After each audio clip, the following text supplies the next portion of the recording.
Welcome back, family, to another episode of LANCESCURV.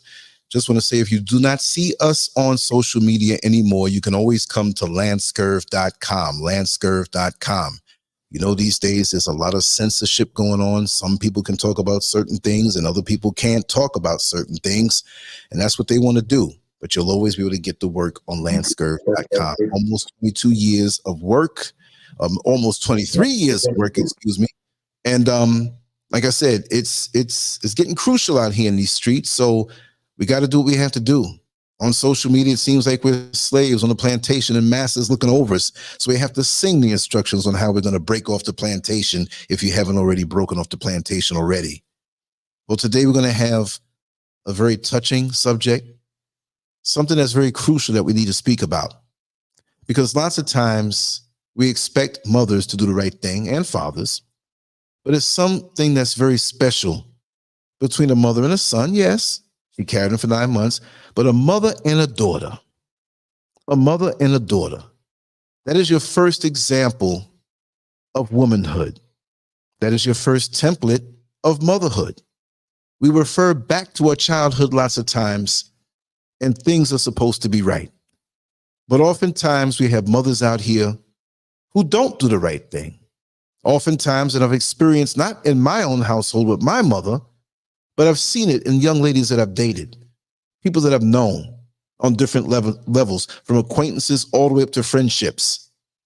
With that little girl or that young lady or that older woman, no matter what the chronological age, still feels the pain of an emotionally unavailable mother who also was emotionally abusive.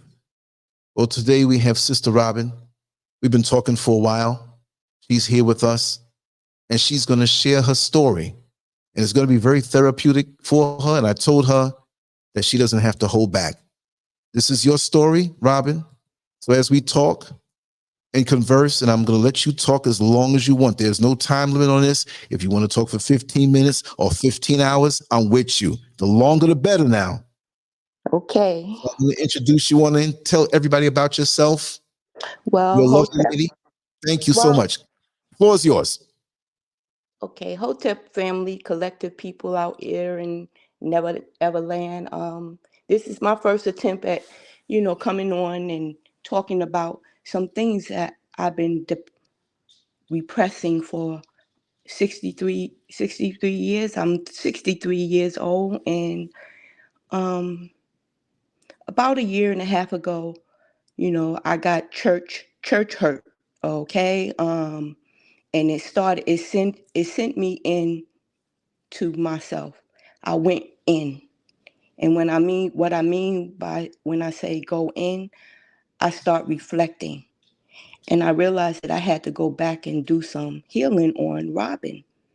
Robin needed to know what it is to love, because I really don't think I ever experienced love other than giving birth to my 3 children. And even that, I question about love. But anyway, I went down this rabbit hole, and a question came up for me like, why is my heart so torn? Why is my heart so broken? Why do I hurt so much? Why did I let them meaning the men in my life, hurt me, break my heart, disappoint me, leave me to go at it by myself?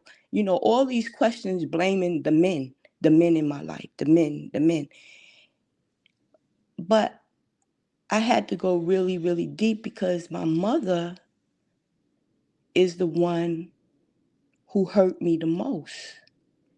The love that I needed from my mother was not given to me. And I made excuses for it all my life.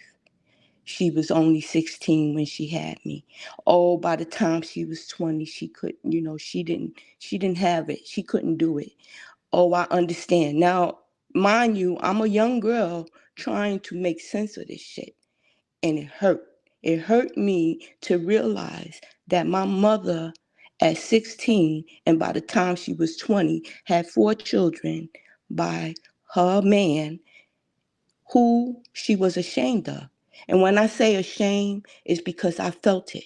I felt her shame. Only time she felt good is when she had enough money to dress us up and make us look cute and go outside. And we thought that was, we thought that was, oh, look, we getting dressed up, all these things that we don't understand that affects us and contribute to the makeup of who we are and who we become. And I was a child that repressed everything about who I was or who I was to become. It was repressed. And here I am at 63, crying, crying, crying for my mother. Don't get me wrong. I love her because I was taught to love her, regardless of who and what she did not give or wasn't able to give. I loved her in spite of all of that. But she broke my heart. She was the first person to slap the shit out of me in my face in front of somebody. That's humiliation. I was molested at 7, and I can tell you exactly the day that it happened because it was a blackout in New York City in this around the 60s. Okay, and I lived in Brooklyn, so I don't know if anybody out there out there can identify with that blackout that happened that back then. But the July train, of 77. it was no, it was in 77 was the second one, that blackout Oh, in okay. Oh, the one 77. right, one in the I'm 60s. Yeah. I'm talking about the one in the 60s because my aunt was down there. She got stuck down there. My mother, this is what my mother told me. I'm the oldest now, and it's 4 of us in the house, and there's a young baby in the house. So she says, Robin, do not open this door but for so and so and so. I can't even remember this man's name, but I know what he looked like. I can see his face today. I know how to describe him and everything. She said, you only open for him. And that's what I did. But this man took advantage of me. And I remember associating that with love. What he did to me, I thought was love. But I never told nobody that this man did this shit to me until I was like 12 years old. And Oh no. I told somebody because I heard them talking about a subject matter that this was about. And I said, oh, that happened to me. Like it just came out and they just looked at me and they said, what? And I told them, my mother knew exactly who the person was. But after that happened, there was no more conversation. There was no more healing. And that reminds me of being post-traumatic slave syndrome. That it's not stress syndrome, it's slave syndrome. That we was treated in a way and then told to go help get your shit together without tools to get your shit together. But we got our shit together, right? As Black people, we got our shit together because that's what I'm proud of, that we continued on and we persevered in spite of all the challenges and all of that. But to say that being that she was my mother, the concept of motherhood, the mother, even though she was 16, it's something that happens to you when you carry a child. You connect with it or you don't. Either you gonna get with it, and I mean, she didn't put us in we weren't taken from her. We weren't taking. My mother just had standards. She wanted the best of the best. She wanted us to look pretty. She wanted us to look nice because it reflect her. You don't understand at 4, being 20, and they got step kids, and everybody around you is older than you. That's embarrassment. That's a shame. And I carried that for her. You understand? I don't know if anybody's up there can understand how I'm feeling, Right. because my mother is 16 years older than me, and I'll be 64 in a couple of weeks. So she's 80. Wow. I don't want to hurt her, because what I have to say to her and what she did to me, because it was a continuing. It happened throughout my life. She placed me in situations that wasn't conducive for my growth, for my healthy growth. I got put out by my aunt at 18, okay? I was raped, molested at 6 and 7. I know what that feel like because I carried that soreness in my private area And I dealt with it by myself without any telling anybody. The crust, the sore, the everything. I know how that, what it felt like with this. I know what the sensation, I can feel the sensation. Mm-hmm. But my mom, it's like she couldn't, I don't know what it was. Sometimes, like a lot of people told me it was jealousy. And I never wanted to believe that my mother could be jealous. My mom is jealous of me. But things started happening, and it just validate what people were saying about why my mother do what she do. Your mother is jealous of you. Your mother, I'm like, what? Get out of here. But when this happened to me with these people in the church or the organization that you associate with to fill you up, religion and spirituality is two different things. Yep. And I think that's why I'm here today, is because no one taught me how to listen to the spirit. My soul and my spirit are two different things. My spirit is operating in the center of my gut, and I try to listen to her today because she was talking to me when I was little and no one paid attention to me, so I didn't pay attention to her. I didn't know how to love her, and neither did my mother. And to this day, I don't think my mother knows how to love me. I mean, not to say that she doesn't, but she doesn't know what I need from her. I don't think she ever knew what I needed from her, because it was never about looking pretty. I needed you emotionally. I needed you to build me up to be a spring that I can springboard off. But how do you springboard off somebody who's going through her own puberty? How do you springboard off of somebody who's still learning how to get to wherever she got to go? That's why I give her grace today. I have to. I have to give her the grace, because if I don't, I'm going to die. I'm going to die lonely and hurting. And I don't want to go out of this world not loving, or not loving my mother enough to love her enough to, to forgive her. It's just confusing. But I say all Yes. of that to say that, the Madonna, the Madonna and the child, the Horus and Set, the mother, that lap, the seat, the seat that you sit on as a baby, the lap of the throne, is your mother. It's your mother. That replica of a Madonna and a mother, that is so important. And most women don't even know. But when that happened to me, like I told you earlier, I said I had 3 kids.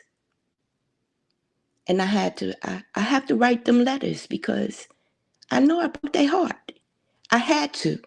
I didn't know how to do nothing else but break hearts because I was broken. How do you give from a broken heart? Even though I tried because I thought it was normal, but I had to apologize to my oldest daughter. I had to apologize to my youngest daughter. I had to apologize to my son. If I ever broke in your heart, know that it was not my intention. And I'm sorry. But can we move on from here? Can we agree if we don't agree, but we respect each other enough to disagree? I'm going to hear you out. I'm going to hear what you got to say. I'm going to feel you. Because today, my youth, my kids, when I look at them, I'm sorry for a lot of things. It's because of what I went through. It's because I didn't know how to give them everything. I did the best that I could. But you have to go back and make amends to that, especially when you're a mom. There's so many children out here that need the mother to tell them that I love you. I love you. I didn't call my mother mom when I was little. I called her by her first name. Joan. That's my mother's name. Joan this, Joan that. And then one day when I was little, I was like, why am I calling her that? Why can't I'm going to call her mommy. I made up in my mind that I was going to call her mommy. Not that she told me to do it. I did it because you my mother. But this is the dysfunction that we grow up in. This Yes. is the function, and this is not. It didn't begin with me. This is generational. Believe me, my family is fucked up. My family is fucked up. I'm detaching from them until I heal myself enough that I can be around them and give them all the grace that they need. Because if I go around now, it's going to be an eruption. Because I didn't like it when it was happening then, and I don't like it that it's still happening now. And if y'all can't elevate me, if y'all can't get with my vibration and where I'm going, I can't be around y'all. I'm not coming to the family reunion just because to be the family reunion. What we doing? What are we doing as a family? This family is not healed. It's broken. It's dysfunctional. And the matriarch and the patriarch is gone. Grandfather, grandmother is gone. You know, those people, and even them, they didn't get it right. But you got to pay homage to them because they done crossed over. Whatever little bit that they can give me, I'm here to listen today because they wasn't saying too much when they was here. I mean, they wasn't giving too much guidance. I had to watch. So I'm an observer. I observe behavior. That's how I get by. I observe behavior. And that's how I did it all my life. But I always trusted in the Creator. I always knew that there was something more stronger than what's in front of us. I always trusted that God that they teach us that's the name of this force, God or Allah or Adonai, or all the other names that we have that they confuse us with, because the English language is magical, is it's it puts us in a trance. Half the words don't mean what they really mean. So we be talking. We have to be very careful about how we speak to one another. But I think I'm getting off the topic because the topic is No, about you love. flowing, you flowing, you It, flowing. it, it, This, it's just the yeah. mother. It's just the mother thing for me, because my kids is all that is God has given me. He's that He has blessed me with. I know. Okay, that's for sure. I know those three are mine. I know those three He gave me them. So it's up to me to make sure that they're standing in their truth, not in the lie. Stand up in your truth. And I want them to know that I got their back. I ain't got to agree with it. And I may curse your ass out when you get home because you did it. But in front of the people, I'm going to back mine in a way that if they wrong, they wrong. And we'll deal with it. And we'll deal with it however we got to deal with it. But I needed to address my mother. And I cried for a long time because it hurts me. Because, I know she could have been a not that she's not, but I don't, sometimes I don't think our mothers wanted what they had, because she wasn't married when she had me, and she wasn't married when she had the other next three. So how much of that was love, or how much, you question how you was born, and, you know, not to say that, she did what she could do. And I know it was painful for her. But her pain should not have been my pain at 6 and 7 years old.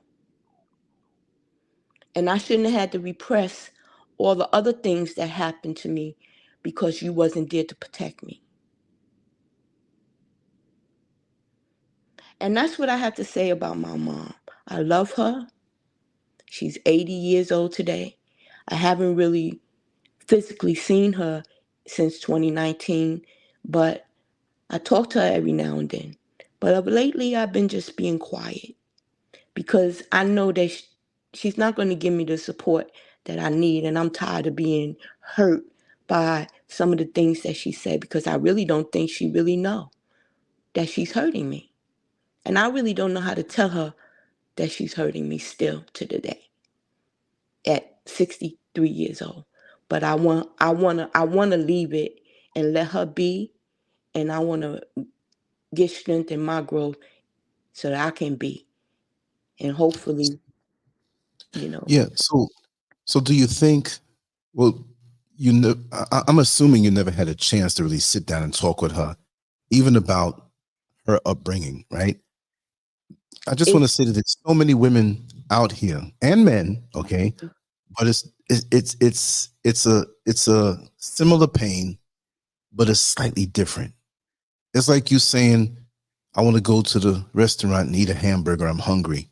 And the person next to you saying, oh, I want to eat some hot dogs, I'm hungry. They're two different things, but they satisfied your hunger, which I'm not saying to eat those things. So with a young boy and a young girl that have that same distance from their mother, it affects the boys and the girls in overlapping ways. And because of the differences of the sex growing up in society, there's some slight differences or additions that the other sex doesn't feel.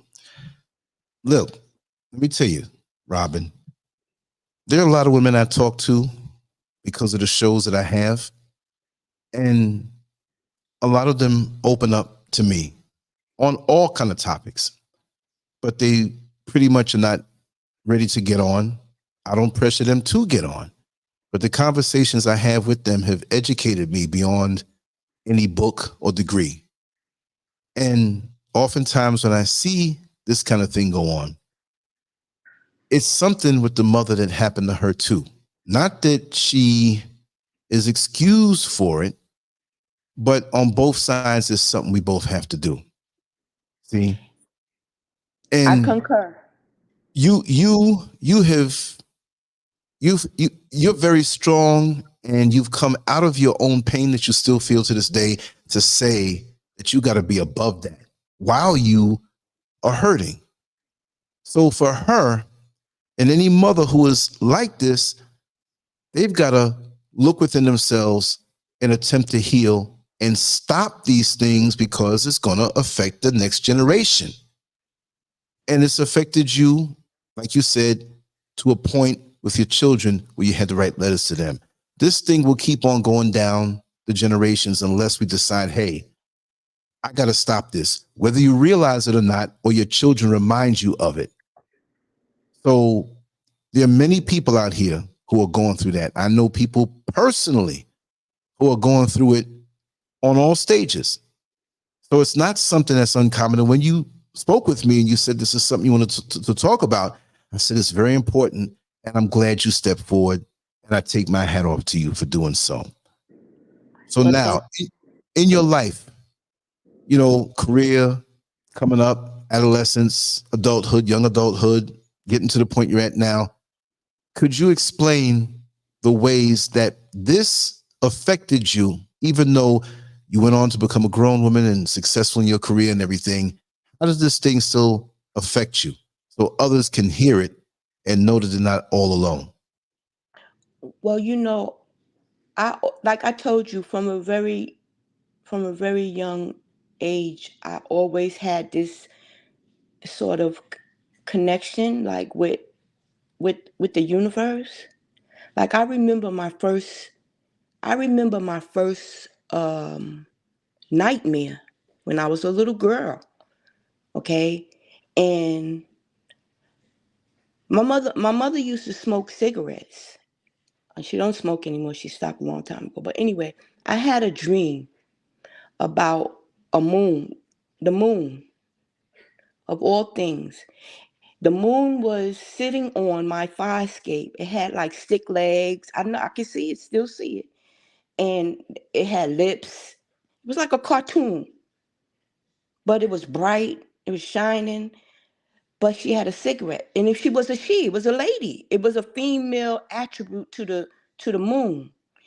Now Right, I'm a little girl. This is my dream when I was a little girl, and the moon started smoking cigarettes. She started smoking on a cigarette, and she had her legs crossed, and it was a half moon. But when she started smoking the cigarettes, the moon started slicing, like she started rippling, like she started slicing in half. And I got scared, I guess, and I woke up out of my dream. Now here I am, 63 years later, and I told you that a lot of downloads are coming into my head, music from my youth. But anyway, um the moon thing, I'm a Sagittarian, I'm a Sagittarius by fire. My sign is fire sign. But my moon is Pisces. My moon is myself, is my inner self. My moon is that person that I repressed all these years. So what I'm saying is that how the universe protected me to get to where I'm at so I can realize and reflect and connect dots for me. It ain't for it's not for Joe Blow next, across the street. It's for Robin.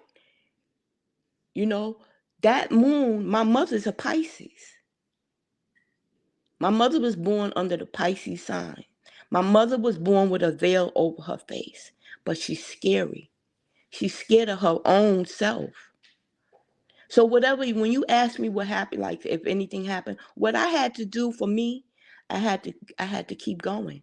I had to say, it's gonna be okay. I've been telling myself you're gonna be okay from a little girl when I couldn't go outside to play because I ain't have sneakers. Only thing I Right. had was a pair of patent leather shoes from Easter, and it's here we are in August, and I ain't got no sneakers to go outside and play with everybody else. So I got to sit on the side with patent leather white shoes on as a little Wow. girl.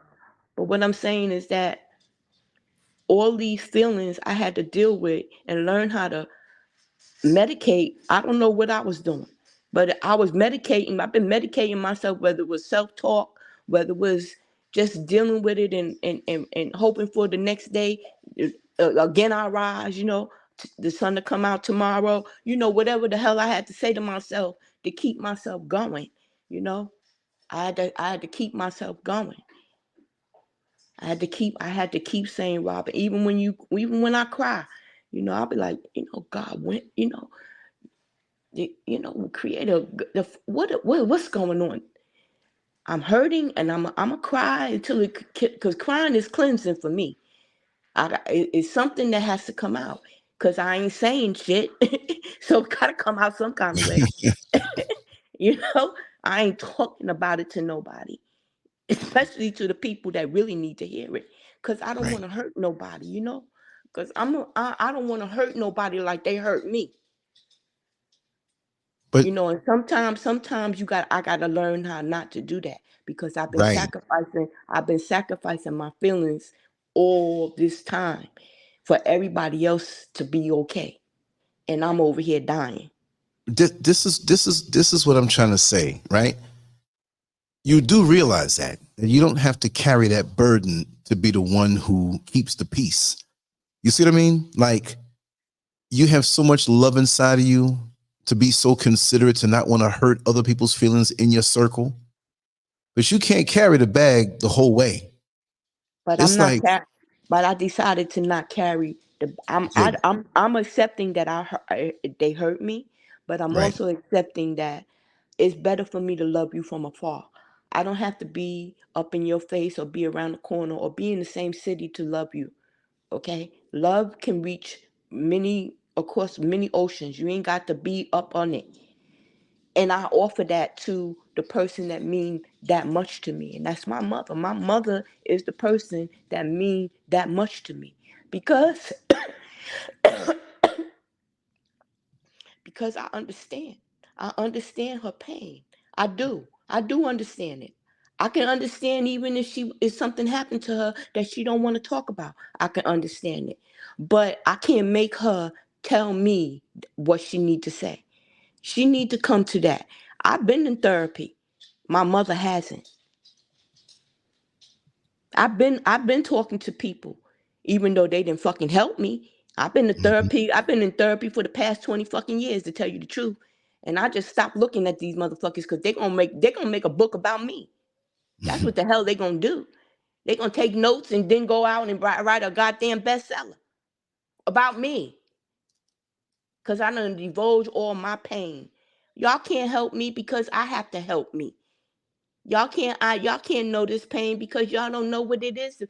Y'all can identify with it, but you cannot know it like I know my pain. So when you ask me how, I've been telling Robin, get up for a long time. Even when she hurt, get up. Go outside in them patent leather shoes. Just don't go run down the street. Stay on the stoop. Stay on the stoop so nobody can see the patent leather shoes. That was to the That's not floor, funny, but I Pop. know why you have to laugh at it in your It, healing. I it understand. is. It is. It's not funny, but it's, when you look back, shit, I was out there on that stoop, acting like an old woman sitting there on the stoop with patent leather shoes on. And the only reason why I was sitting my ass down is because I couldn't play in patent leather, and they was hurting. Mm. But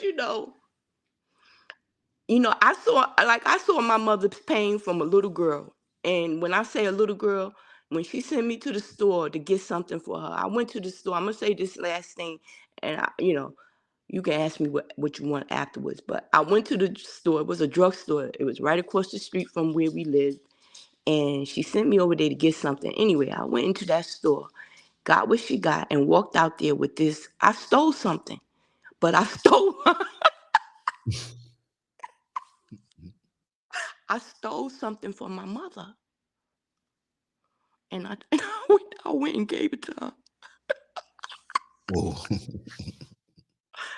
And she said, You take that right back to the store.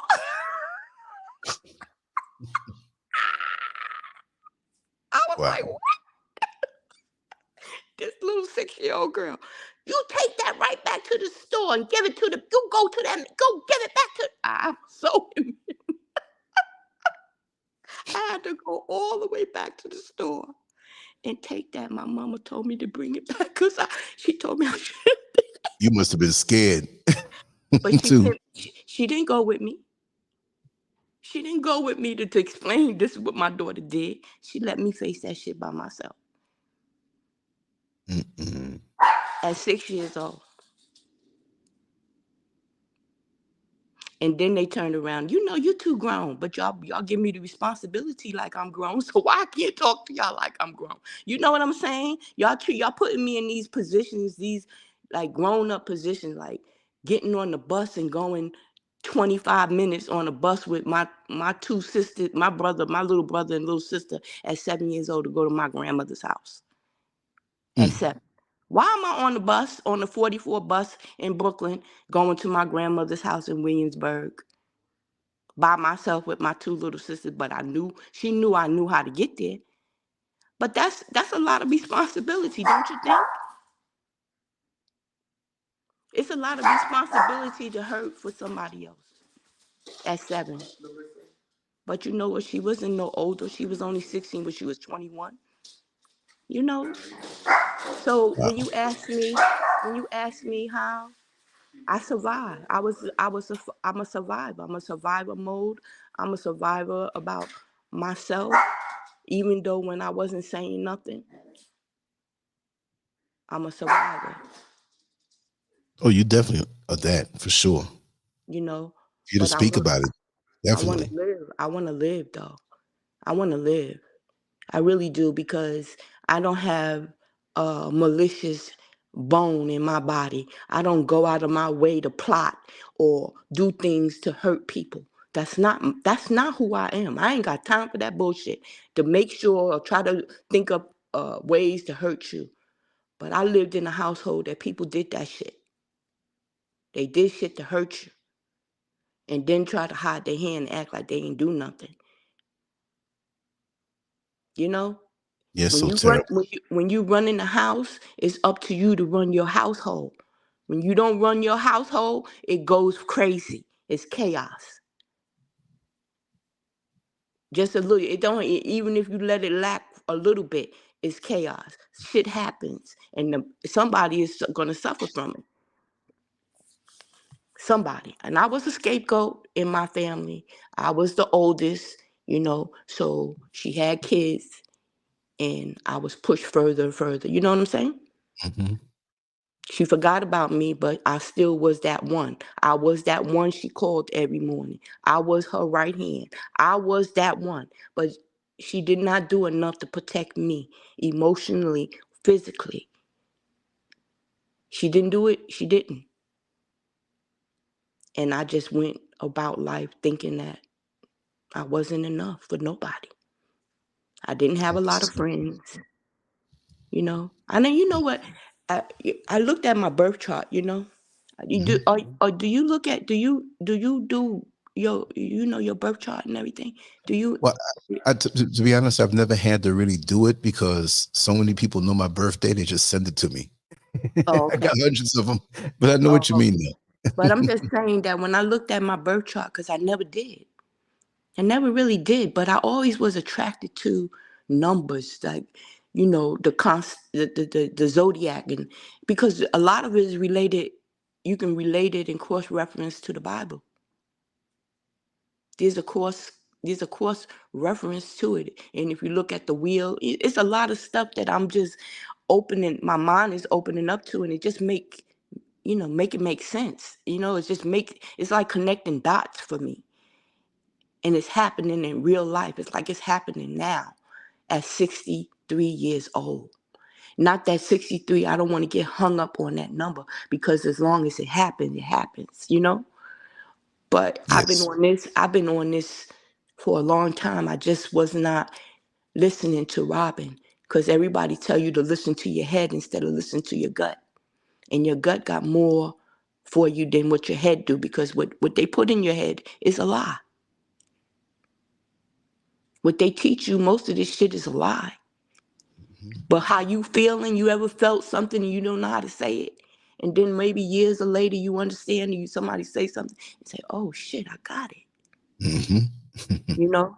My one of my aunts, you know, she tried to embarrass me when I was a teenager. And she introduced me to a boy. I must have been, it was before I graduated high school. So I was 17, and this boy to her was cute. It was, he was cute to her. Maybe she liked him. Shit, I don't know. He was Mhm. younger than her. So, oh, let me introduce you to my niece. You know how that go, right? Yep. Okay, so I meet him. And you invite him over, you invite me to your house, I come in your house, and this boy, I'm just sitting there being a teenager, you know. She gonna get cute and talk about Cinderella, trying to embarrass me because it's 12 o'clock. Oh, damn. It's 12 o'clock and she want him to go home. This your fucking house. Why you don't tell the nigga go home? You invited him over here to meet me. Anyway, then after she leave, this is one thing she said to me, and Lance, when I was 17, I looked at her like, what the fuck is this lady saying? She said, she said, you know, too much too soon is like too little too late. Mm-mm. And I was like, what the fuck does that mean? But you know what? I know what that shit mean today. And it's one of my favorite lines. Too much too soon is like too little too late. Don't come to me with the bullshit. Don't come to me with nothing. But I still love my mama. Even in all her, but I just can't. And I think she knows. I think my mother know that I know that how she treated me was fucked up, because she stays her distance, you know? You know how some mothers call their daughters? That ain't my mom. Cause I don't know how to curb my tongue sometimes. And I don't want to say nothing to hurt her. But I have a young family. You know, my mother was 16, so her siblings. But I grew up in a house there was 13 children from my grandmother in the house already. She didn't have the other two yet, but there was 13 in the house, including my mother. And then but I had to I just knew I wanted better for myself. I wanted better, but I don't know. I'm still looking for better, but I'm satisfied. I'm not I'm not I'm not where I want to be, but I know I'm going to get there. I know that I'm going to make sure that my children, even though they're grown, I want to feel like if I die, whenever I do, that they're going to be all right. Even if, you know, if they go before me, I don't know. Whatever. I just want to know that they self-sufficient. If I Right. know that they self-sufficient, I'm good. I'm good. I'm good. I'm good. That I don't love no one more than the other. I love y'all all, but y'all all need from me differently. And I recognize that.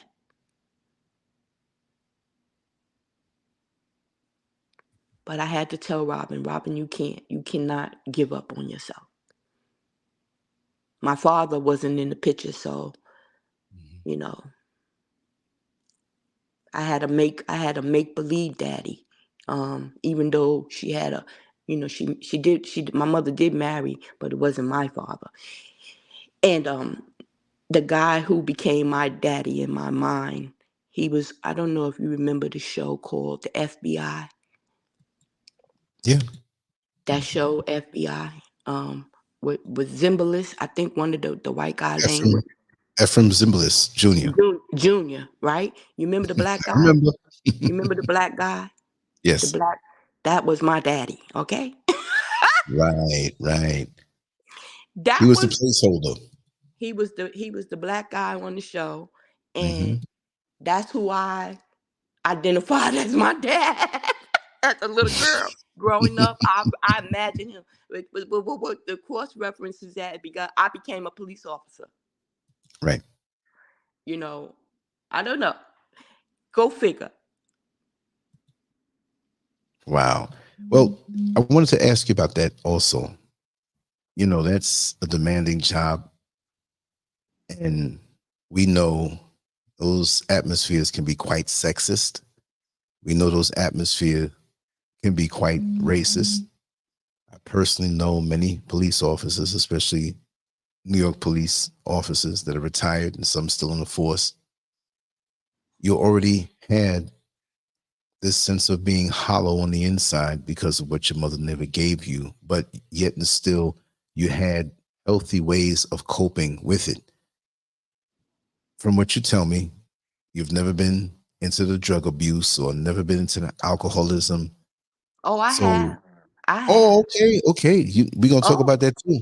Okay, well, oh, we're gonna talk about that too. I just want, okay, that's more. I didn't even know. That's like me not seeing the full menu. Oh, you got that on there to offer? I want that one too.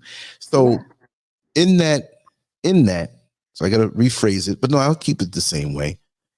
But in No. that, Mm-hmm. how how how did you deal at first with the inner challenges that you possessed at that time, which still sting now, but it had to be amplified more because you were much younger and now you're in a better place that way.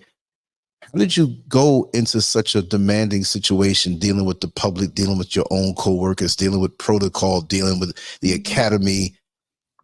You Did know you what? prove something to yourself when you completed the academy? Was there doubt as you went into it? And on the job, how did it affect you in your interaction with coworkers in public? Okay, so 23, I went in to the organization at 23. However, I worked for the police department prior to being a police officer. I was a civilian. So I was around police, that the presence of the police department, but civilian worker. I became a police officer at 23. And I'm gonna tell you this, I went in scared, okay? Because when I went for my first interview, and I remember the guy who I talked to, and I told him, I said, I don't know if I want to do this because this is a dangerous job and I'm really scared.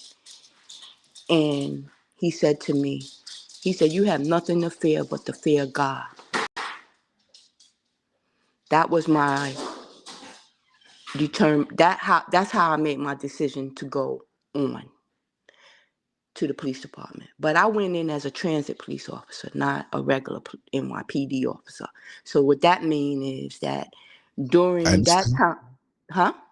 No, explain it for everybody, but I understand because Yeah, I was in New York City at that time also, in that transition, before it actually. But go ahead. yeah. But it was housing. They had their jurisdiction. Transit had their jurisdiction, and the NYPD had, they was all operated. They all had their own chiefs, and you know what I'm saying. Yeah. So we had to go to NYPD. Everybody, housing, transit, and NYPD. We did most of our training at the police academy, but then transit and housing had to go extra. They had to go to the academy because at one time we trained separately. But when I became a police officer, everybody went to NYPD and trained, and then we went and got our extra training separately after we graduated. So we had to do extra. How did I deal with it with the sexism and all of that shit? Because I didn't know. That's how I dealt with it. When you're naive, you don't know. So you deal. You just be like, oh shit. It's like, oh shit. But racism wasn't something that I dealt with. I knew about. I mean, I knew black and white, but not like how I learned it in the police department. Tell Because us. 23, going through the police, I'm going to tell you something. I didn't even know that I was a secret weapon. I didn't even know my own attractiveness. I didn't even know about fetishes. I didn't even know about half the shit. And I had a baby, okay? I had a little girl that was 3 years old. That was one of the main reasons why I became a police officer, because I wanted to give her more than you know what I'm saying? I wanted to Right. take care of my Right. child because wasn't no fucking body else doing it. That's what I wanted to do. I went into the police department and I realized what sexual harassment was right there in the academy. Okay? When I was running, they said something about my breasts. You mean You need to get a better bra. You need to get a better bra. Your breast in front of everybody now. the men? The men are saying this? The instructors, the men instructors. So they're bringing attention to your breast. That's obviously you're a woman. You're going to have titties. I mean, like, what's wrong with that? Exactly. England, you need to get a better breast. Your breast is jumping up and down. I was like, oh my God, because that hurt me because my mother, again, bring me back to my mother. When I started growing breasts, she never bought me a bra. So when I used to go outside and play, the little boys, one little boy, Robert, why you always jumping up in your titty? Your breast is jumping up and down. Stuff like that. Right. So when he did that, he caused attention to me. But I couldn't jump out the line and not run. I had to continue to run it. When I did push-ups, this is my first time going at a rigid exercise. Regimen. Yeah. Yeah. It's the first time. I mean, when I came out, I was like a fire hydrant. I mean, I was built. I was, I was tight. But I'm doing push-ups, and this motherfucker coming up to me. What you doing? Get up off the floor. What you doing? You having sex with the floor? Get up off the, I mean, what kind? Brothers behind me. I'm doing squat thrusts, and they even, damn, she do a mean squat thrust. Shit Oh like my that. God. We working out, and this motherfucker made sure, this nigga used to make sure he line up behind me because he wanted to see me do my squat thrust. Mm-hmm. But I still went through all of that, and then I went to Transit Academy, and these motherfuckers operate on a whole nother different level because they get away with shit that they couldn't get. They probably would never get away with NYPD. You understand? Because they own little shit. It's just like any other organization. Everybody, the rules may be supposed to be the same, but how they administer and how it's getting out is different. It's like every church you go to, every church has its own energy, right? So it's certain things was happening. Like there was one person. Now, first coming into the police department, I don't know these people. I'm coming in, trying to work, learn. Men coming in. One man, he wasn't even. They resigned him. He was a retired sergeant, but he used to always come up to the Transit Academy, and he singled me out. This nigga used to come out and find out where I was at on patrol. I'd be on my going doing my work, and all of a sudden he pop up. I'm like, what? How you know? You know what I'm saying? These people were relentless. But I didn't know. The women was even. Don't be beautiful and not know you beautiful. Because when you, maybe it's good that I didn't know I was kind of cute. Because all of them should have got my ass to kiss. Every last one of them. I had one sergeant call me up at my house and tell me how he wasn't even a sergeant, he was a lieutenant, how sexy I was, how he wanted to have oral sex with me. I was like, oh my God, are you a lieutenant for real? And he was like, that So, enemy talk. This is what men was doing. and he didn't fear any retaliation, like for sexual harassment. I mean, I'm taking it that you don't you know. kept your relationship professional before, so he just came out unwarranted and just called you in your private residence, your private At my phone. private residence, I was living with my mother. He That's called my bold. mother's house, telling me how he wanted to eat this and eat. And I ain't never heard, I was a prude. I was prude even though I had a baby. Even though I'm I not had a laughing at baby, you. huh? That was a shock. Yeah, Oh I was man. like, oh shit, what? Then one day I came to work, Lance, and they had pictures of my damn feet. They took pictures of my feet. I had wore sandals, it was summertime, and I took pictures and put it on the front at the desk Foot fetish. yes. Unbelievable. I didn't know I didn't know they said it's a foot fetish. I said a foot fetish. I'm 23. I'm 23 Right. now. I don't know this shit. I don't know, but I was fucking. I was out there fucking, had a baby. Right. I ain't know. People thought Right. that I Right. knew. I ain't know shit. I didn't know. But this is what I was going through. That's terrible. Okay? The men, the women wasn't my friend. But when I was trying to tell you about the chart, about my birth chart, you have 12 houses, right, on the chart. Mm-hmm. And I noticed that, like in my friend chart, and on the chart where the friend zone is, I ain't got no signs over there. Wow. I ain't got no signs in that house.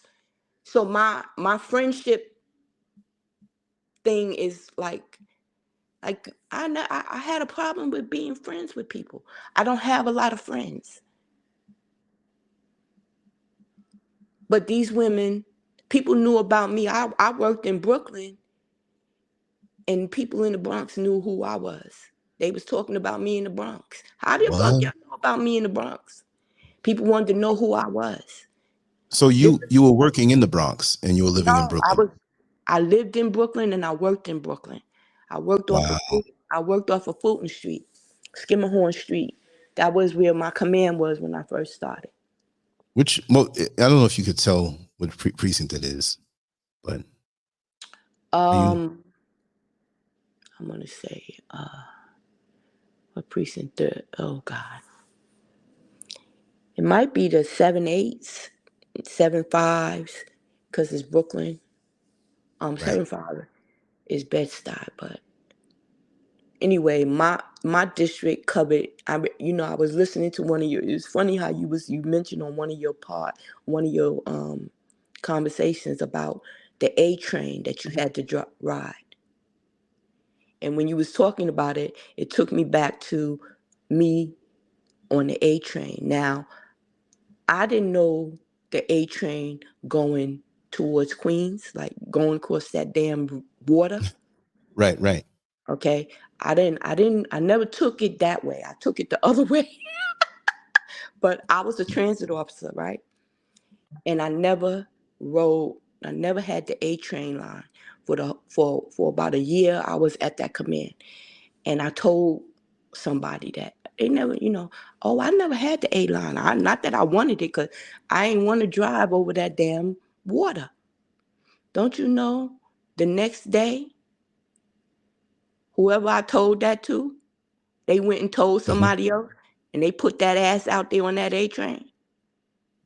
I had to ride that A train by myself all the way out to the Rockaway, the Rockaway, Rockaways, honey. Far And it was Rockaway and Rockaway yeah. Park. And see what it is that you have the one that that goes to Rockaway and Rockaway Park, because when it hits Rockaway Boulevard, which is 3 stops before Lefferts Boulevard, I grew up on that line, right?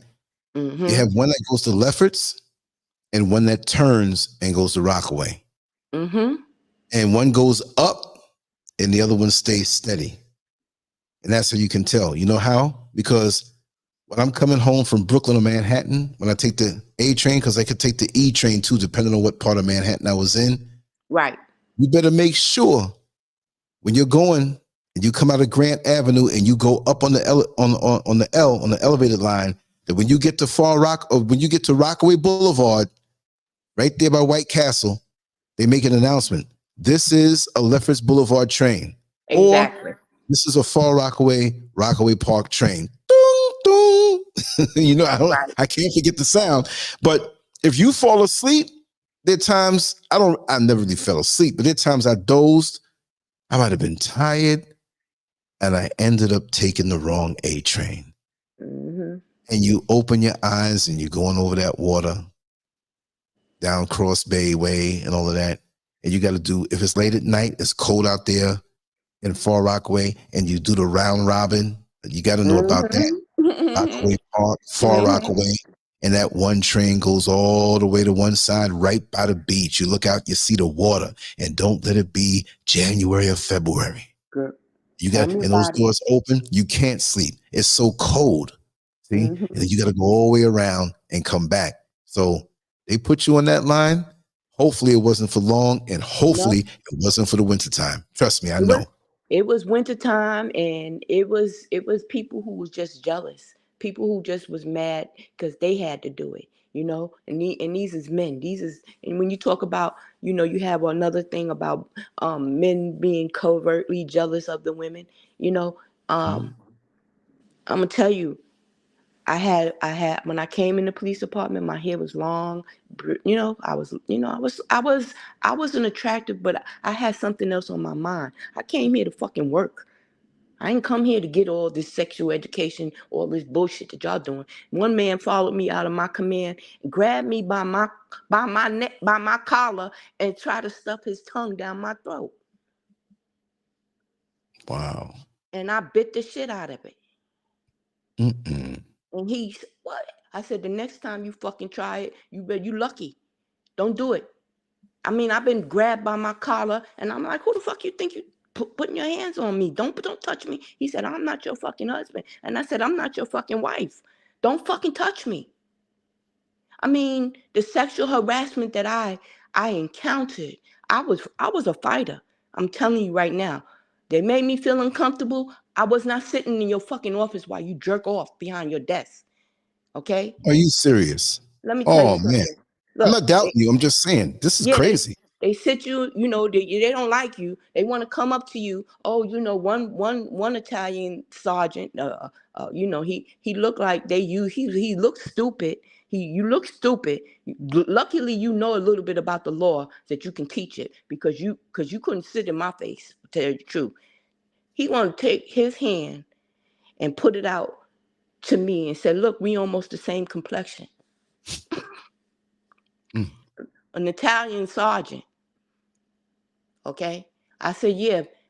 I said, because of what was his name? Was it Hannibal who went up in there? Hannibal? Yeah. I said, well, thank Hannibal for you that you got their complexion. Okay, leave me the fuck alone. Leave me alone. And his little stupid ass, he got mad because I told him that, and then he went and told his supervisor, was a lieutenant, and he gonna call me in his office. Now I go in the office. He gets in behind his desk, so he gonna sit behind his desk and move back in his chair and open his legs and gonna rock back and forth trying to talk to me. And I'm like, so, you know, what we're not gonna do is, I'm not gonna sit up here and you making me feel uncomfortable and think I'm gonna sit here and listen to you. I'm not doing it. And I And just be got the up. object of his twisted lust. Yeah, and I just got up and I was out. I went and hid in a closet some fucking where and make them look for me. They tried to suspend me for 7 days without pay. And I went to court. And they said, well, you know, you get you know, they give you the lawyers I said, that's a conflict of interest for me. He can't speak for me because he working for the people that I'm fighting against. He can't represent me. So I got me on my own lawyer. And even though I was suspended, I didn't get suspended for 7 days. I got suspended for 4 days. Wow. But my thing is, these people, I made these people, they was looking at my, I mean, I didn't understand it. I really didn't. It was just, I didn't understand what was happening. You know, I be sitting in the room and everybody's supposed to be working. I look up at one white boy looking at me, and I looked up and I caught him staring at me. And I'm like, what are you looking at? He said, I wish I can know what's going on in your head. I said, what?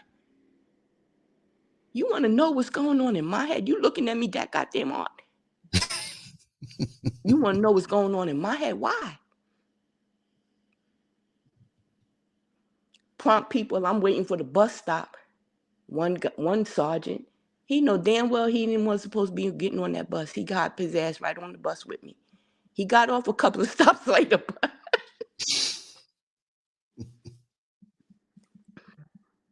I'm just saying. And you know, when I came a police officer, you know, crack was was out there. Everybody was doing it, even the police officers. Okay, Are you so serious? I mean, I heard, but yeah, it was a mess. It was a mess. It was a messy. Okay, I know they were out there messing with prostitutes. Some of them, not all of them. I know some good guys. that was one of my questions that they asked me as for my psych eval. How did I feel about prostitution? That was one of my questions. And I said, I don't have no problem with them. It's the oldest form of making money. And if you got to make money and that's what you got to do, I ain't got a problem with it. I mean, not that that's not something that I would want to have to do, but I can understand it. I can understand it. But they retired me. I didn't put in my papers. And have you ever heard? Do you remember the Haitian brother? It was a Haitian Diallo, brother, huh? the one who was abused by the cop. With the nightstick. Yeah, Abdou Diallo. Okay. Was it Diallo? Yeah, I think it was. Oh, I no, he don't was know one who what. was shot. I don't know. I forgot what the brother name that they did that to. Yeah, But let me see. I was on restricted duty when that happened, and they were going in back and forth, and people was trying to find it was the nightstick. It was a night.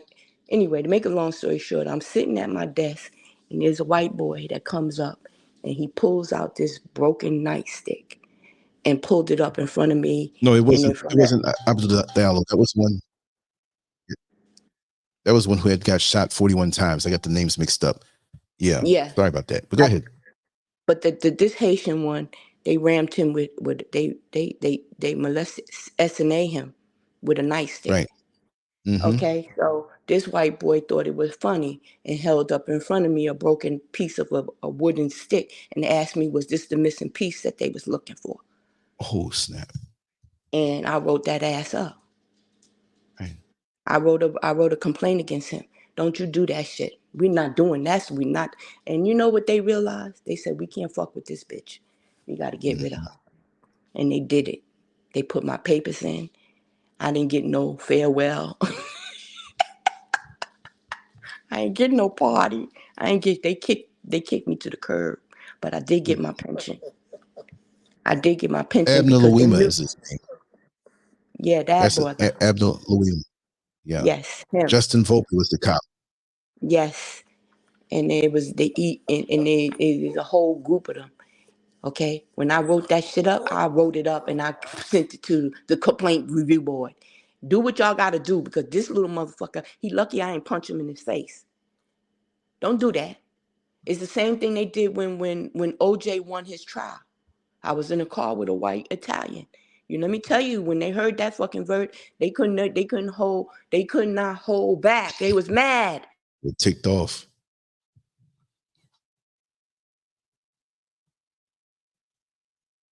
Mm.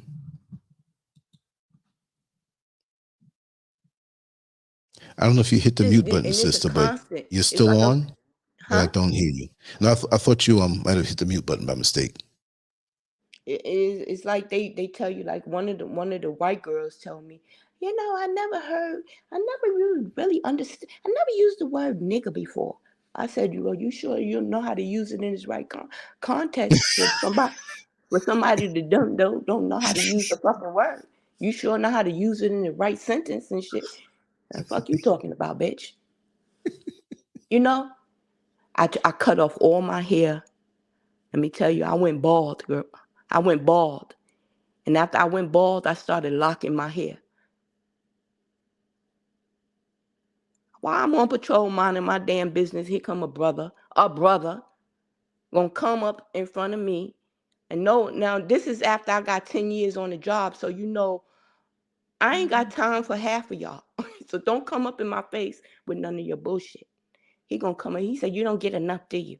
Now you gonna go lock your hair, you ain't causing enough problem. I said, if you don't get out my face, don't come in my face. This is the type of shit that you deal with people. And that's why I know that it was more than one person, more than people that got me out of that department. I didn't get no variable supplement. I was 3 years short of retirement. They didn't want to give me no variable supplement. That was another paycheck besides your pension that you're entitled to after 20 years. But yeah. So how I dealt with that, I drank. I was taking medication, prescription medication, because you can't do nothing else in the police department. And then, when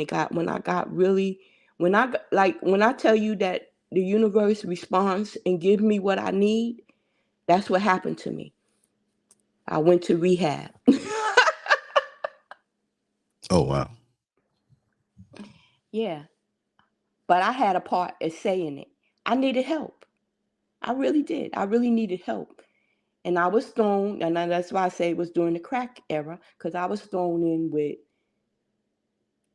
drug addicts, heroin addicts, crackheads, alcohol, and hear me coming in here, police officer. And I get in front of a group and I don't want to talk to nobody because I don't have a problem. You know what? I'm not an alcoholic. I knew I needed help, but I wasn't an alcoholic. You can't, them people in that circle was all women. They said, you're not coming up in here acting like you, Miss Missy, Miss Missy. Who you think, the girls gave it to me. And I was like, I cried. I was in a fetal position all night. Them girls loved me back to normal. That's how I was broken. That's when I knew that my healing was starting to begin. But I didn't pay attention to my gut, what my gut was trying to teach me. I just kept repressing, everything that I should have been dealing with. I just kept repressing it. I just kept repressing it because I needed to keep going to work, because I needed to keep taking care of my kids, So I Right. I couldn't deal with certain things, but I knew enough to knew that I needed help to understand what was happening to me with these prescription pills that they was giving me, the Valiums and all of that shit, and then the Hennessy and all of that I was drinking just to numb it, just to Right. get through. And then I was a party girl, so the music was also healing for me. Music is very healing for me. That's Almost how definitely. that's how I heal my soul, is I listen to old music. And sometimes the old music, you wonder why you liked it back then. You understand why you like it today. Because it says something to you and it's speaking to you in a way that you can really understand. You know, you can hear, I don't know. I don't even understand it. It's just crazy. It's really crazy because me calling you Lance is a cry, for real. It's a cry for me to really stop procrastinating with yourself. I know I'm doing a good job with being with myself, but I've been by myself for a long time. And I don't want to be by myself, you know? But I don't want just anybody to come in because I'm guarded. I don't want people to hurt me no more. I don't want to be hurt, and I'm not trying to hurt nobody. So, yeah, alcoholism, and it's something that's in my family too. Drug addiction. I was always afraid of drugs because of my father being addicted to heroin.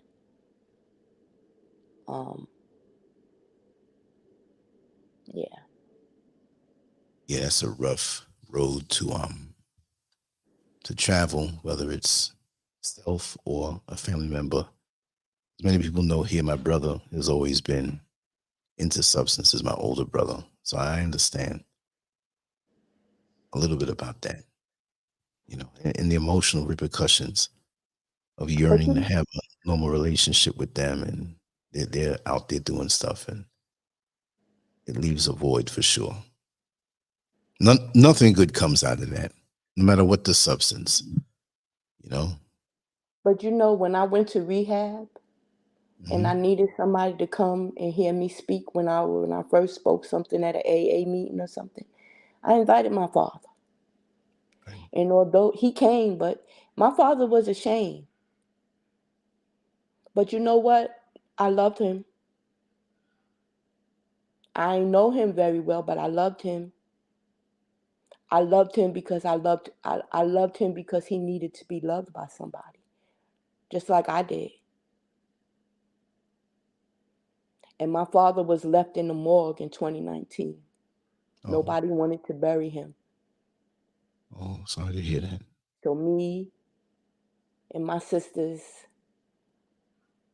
well, I flew to New York and, you know, we went and got the body. He was married. Mhm. He had an ex-wife. He had another daughter, but they didn't bury him. Oh, man. So he was He, destined for what, Potter's Field? yep. So that was the last trip that I made to New York, and everybody in my family, well, why you burying? Why you? He's my father. If nobody else is going to do it, what? And this is where I say I can't speak to my mother and her family because y'all want me to hate something that I don't know, but I feel. And what I feel is empathy for him because he's my father. I don't know his story. I don't know what got him hooked on heroin. From what my understanding, it was my mother's friends who got him hooked because he was a Southern boy. So I loved him, and before I left New York, he used to watch. I know he was watching me, but he never let me know he was watching. You know what I'm saying? You know how somebody is watching you and they just keeping an eye, Hmm. but from a distance, you don't know that they doing it. But he would show up, and we didn't know he was there around. But he was hooked. He was into the heroin and cocaine. That was his thing. But he's deceased. I went to New York in June of 2019, and yeah, we buried him, and we went to the same funeral parlor that we buried my brother, which was his only son. So Wow. yeah, my thing with the police department, I didn't I just left, but I was hurt. I was hurt what they did to me because a lot of people was sitting back watching me fall from grace. At least that's what they thought. I had just bought a house. I think I lived in my house for like a year and a half before they retired me. So could you imagine? Like I was like, what the hell am I going to do? How am I going to do all of this?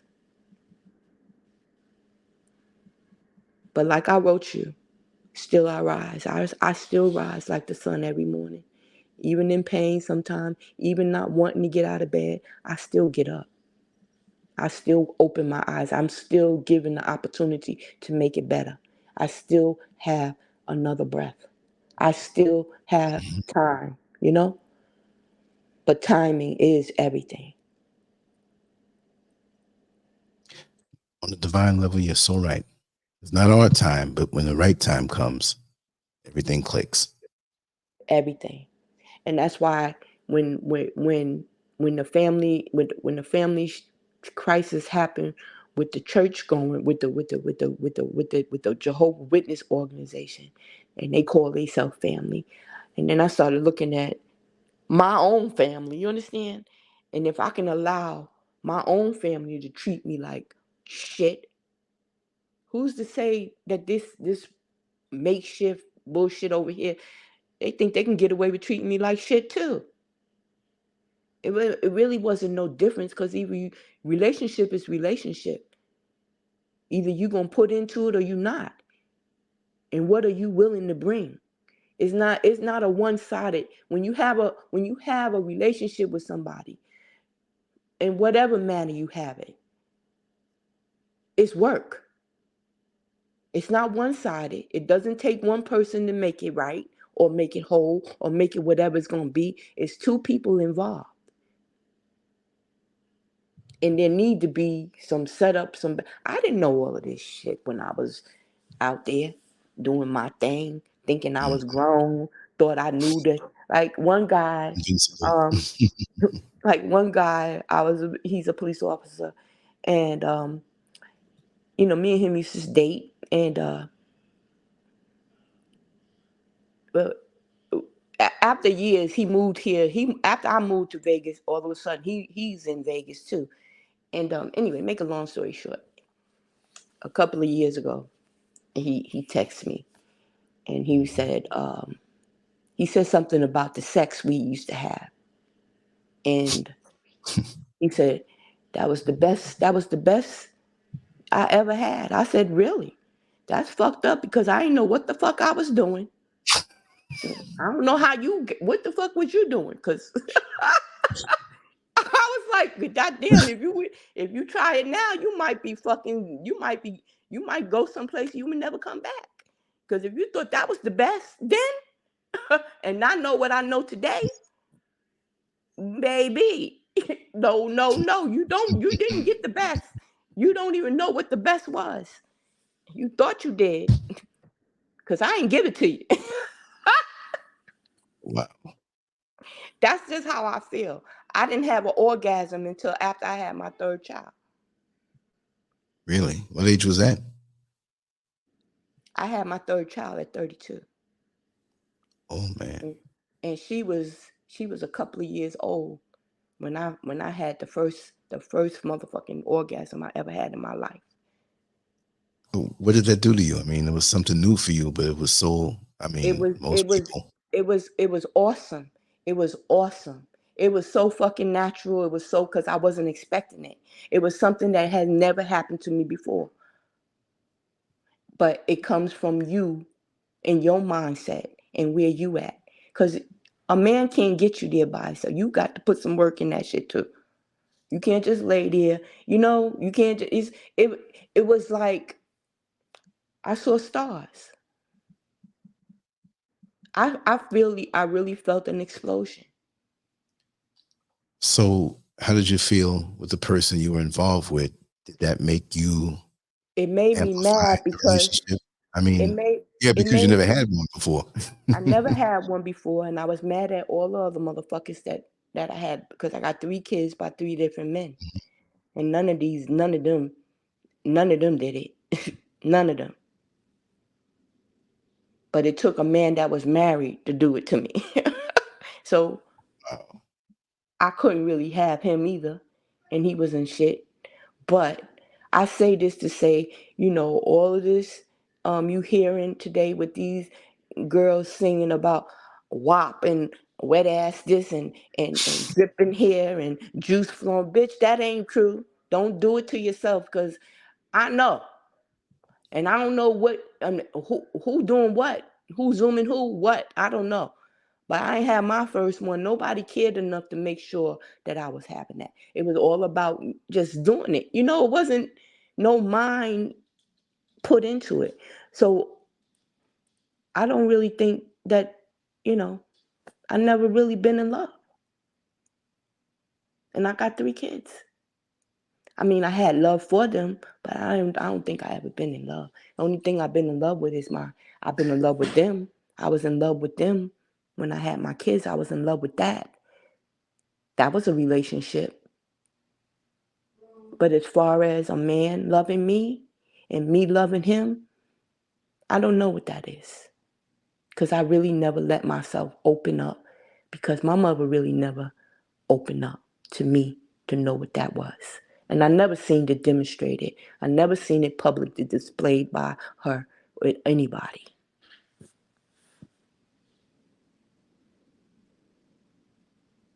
So I feel like I'm almost 64. Like, if you do 7 times 9 is 64, right?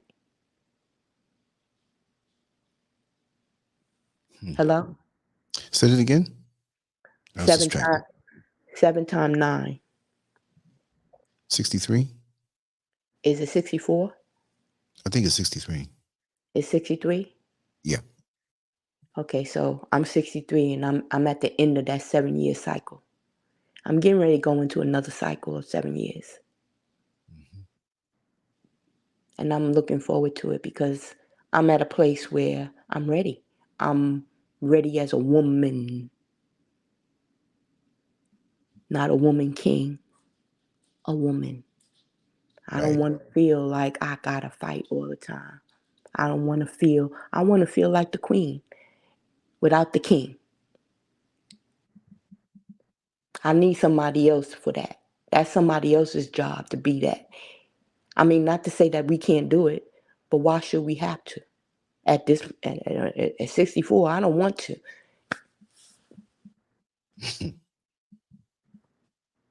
But if I have to, she can bounce up. But it's just a lot. But I just wanted to share how the first person to break my heart allowed room for every other person to do the same. And that was my mother. And I still love her in spite of it all. Beautiful. And that would really, anyone hearing this who has gone through the same or similar, that's an option that many of them never thought about.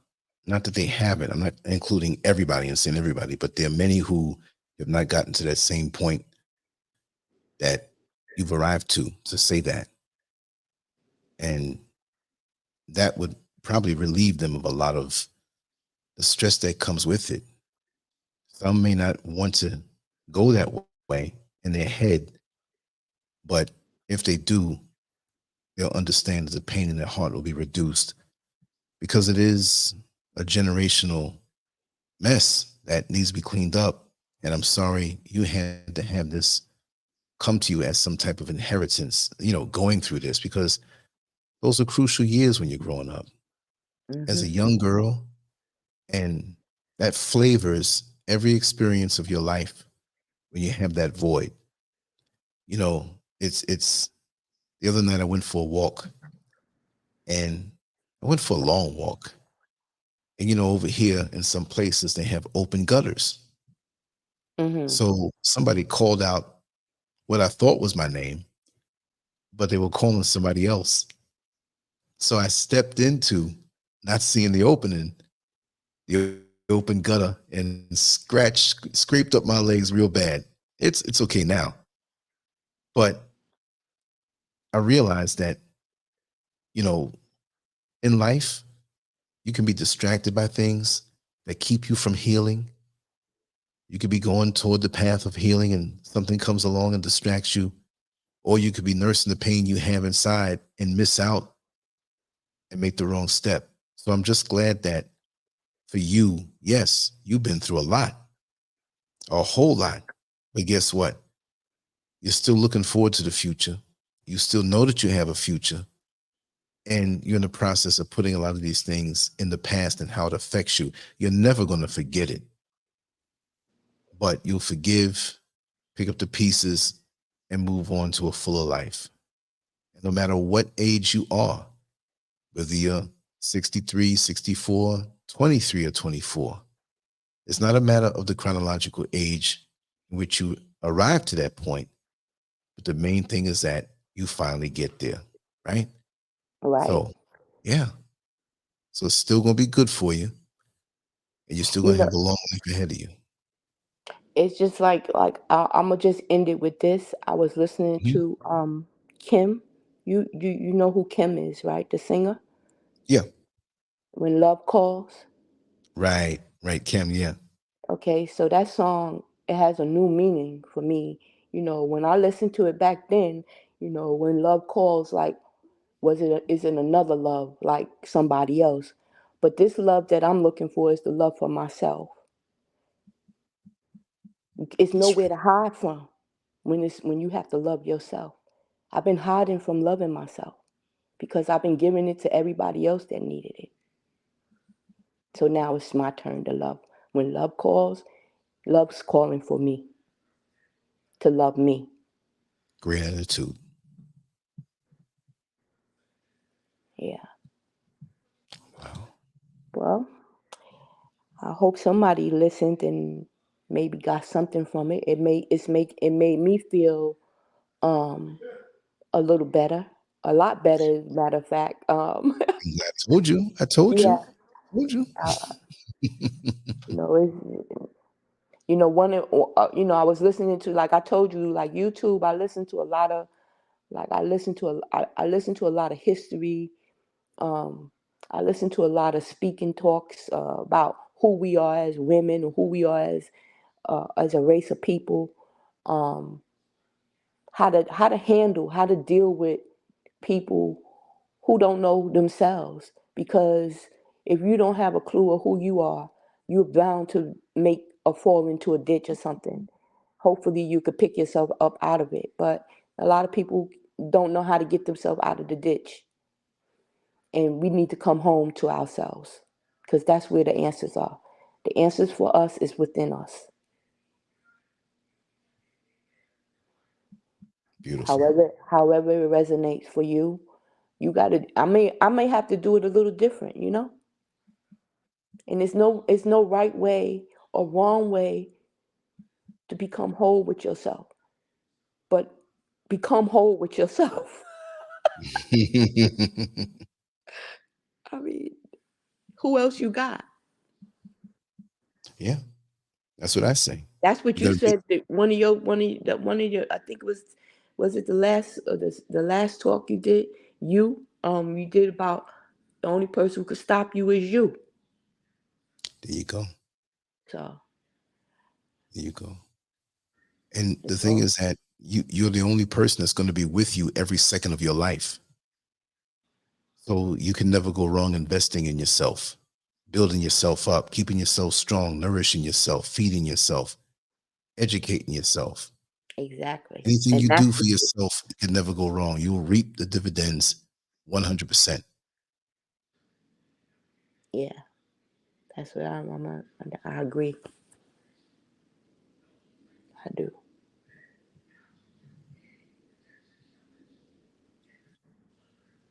See, it was therapeutic. You see the moments of silence? Mhm. uh, and there's things you're still going to want to talk about, and there's things that you're going to say after you say, hey, I forgot to say this. I forgot to say about that one. And you can always come back on and do it. And remember, I'm going to say this. You were a little nervous coming on, but when you got into your feelings and got into the things you wanted to share, that went out the window immediately, you know? But I understand. But Yeah, so I many was. people going through this. Yeah, go It ahead. was. I'm sorry. It was a bit overwhelming, you know. Um, but it was something that I needed to do. Not just it was I needed to do it for myself. Somebody told me to journal, to video journal as part of my healing, to video journal. Talk about it. You ain't got to send it. You ain't got to just talk about it and listen back to it, you know. So there's a lot of platforms that I tried to reach out to, but nobody called me back. But you did. Oh, You know, I've been trying to reach thank you. out to somebody to talk to about what I'm going through because it's happening to me in real time. It's not something that has happened. It's happening. The realization that I'm coming to is happening for me now. And I'm not mad at it, but it's painful. It's painful being by yourself because what that lockdown did was it gave you the opportunity to dig into who you are. And whoever didn't do it missed out on an opportunity to get to know who they are. That's right.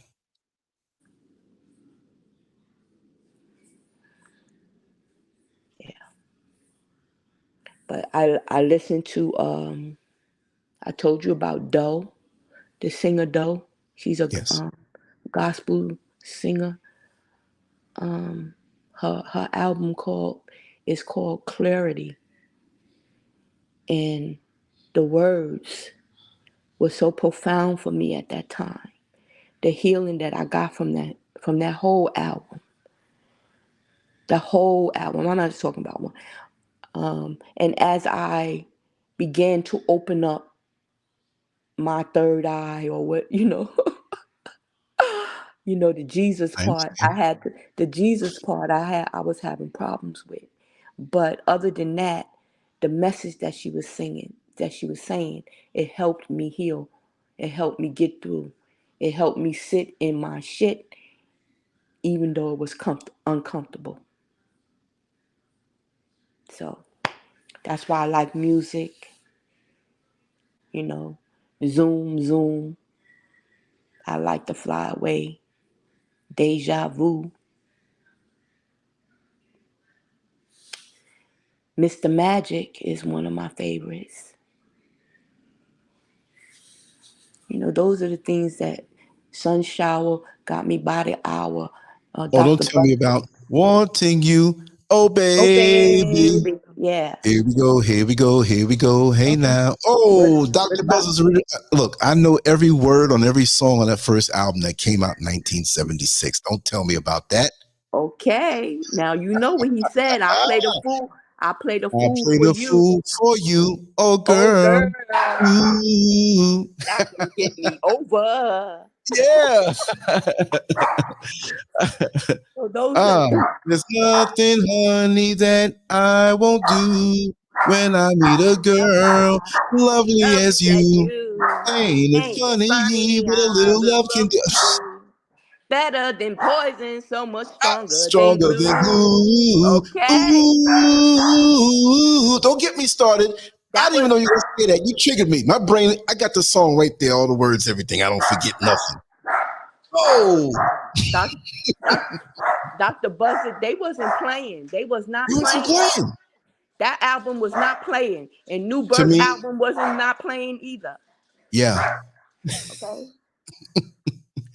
I'm thinking about you, mama.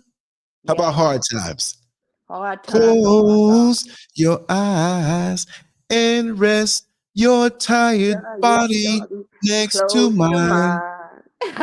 Nobody knows more than you That was the these album. hard times that we're living through. Living through. Yes, but I'm gonna play it baby. tonight. I'm gonna be Yes. crazy on the blog tonight. We just gonna come out and bust out verbal with it for real. Oh, you Yo, triggered me. that's like If you you love know, that, I love you. I love you. If you love that music and you can say the words like that, yo, I know I know every every word. I I know know every every word. I know every sound in that thing. For It's years I play it.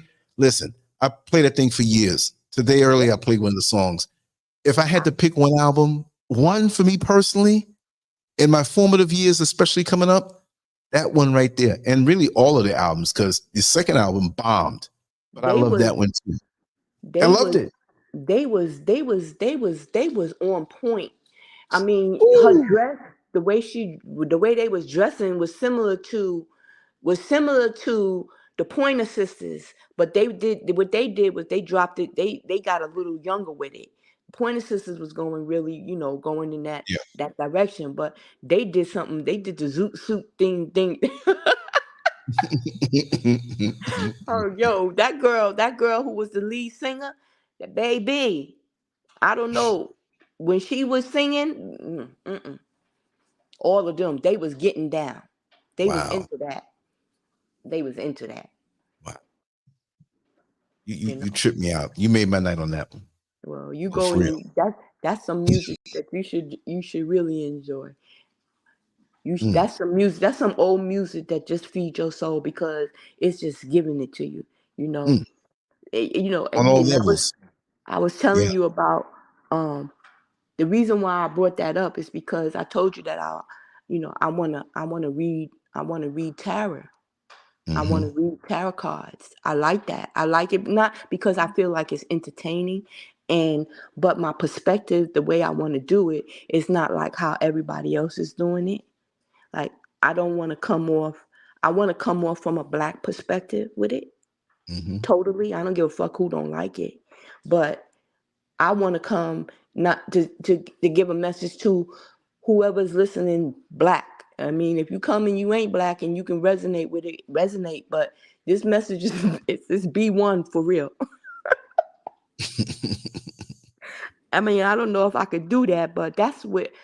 But the reason why I play the Fool for you is because the first card in the tarot card is a 0 card, and the 0 card is a Fool card, and a Fool is a person that's has the opportunity at new beginnings. So I play the Fool for you, old boy or old girl, or whatever, if that'll get you over. But I'm playing this Fool because I play a Fool many times until I get it right. We all play the Fool over and over again. But the Fool is the opportunity to get it right. Because in the tarot card, you go from the Fool to having the world in your hand. And a Fool is a 0.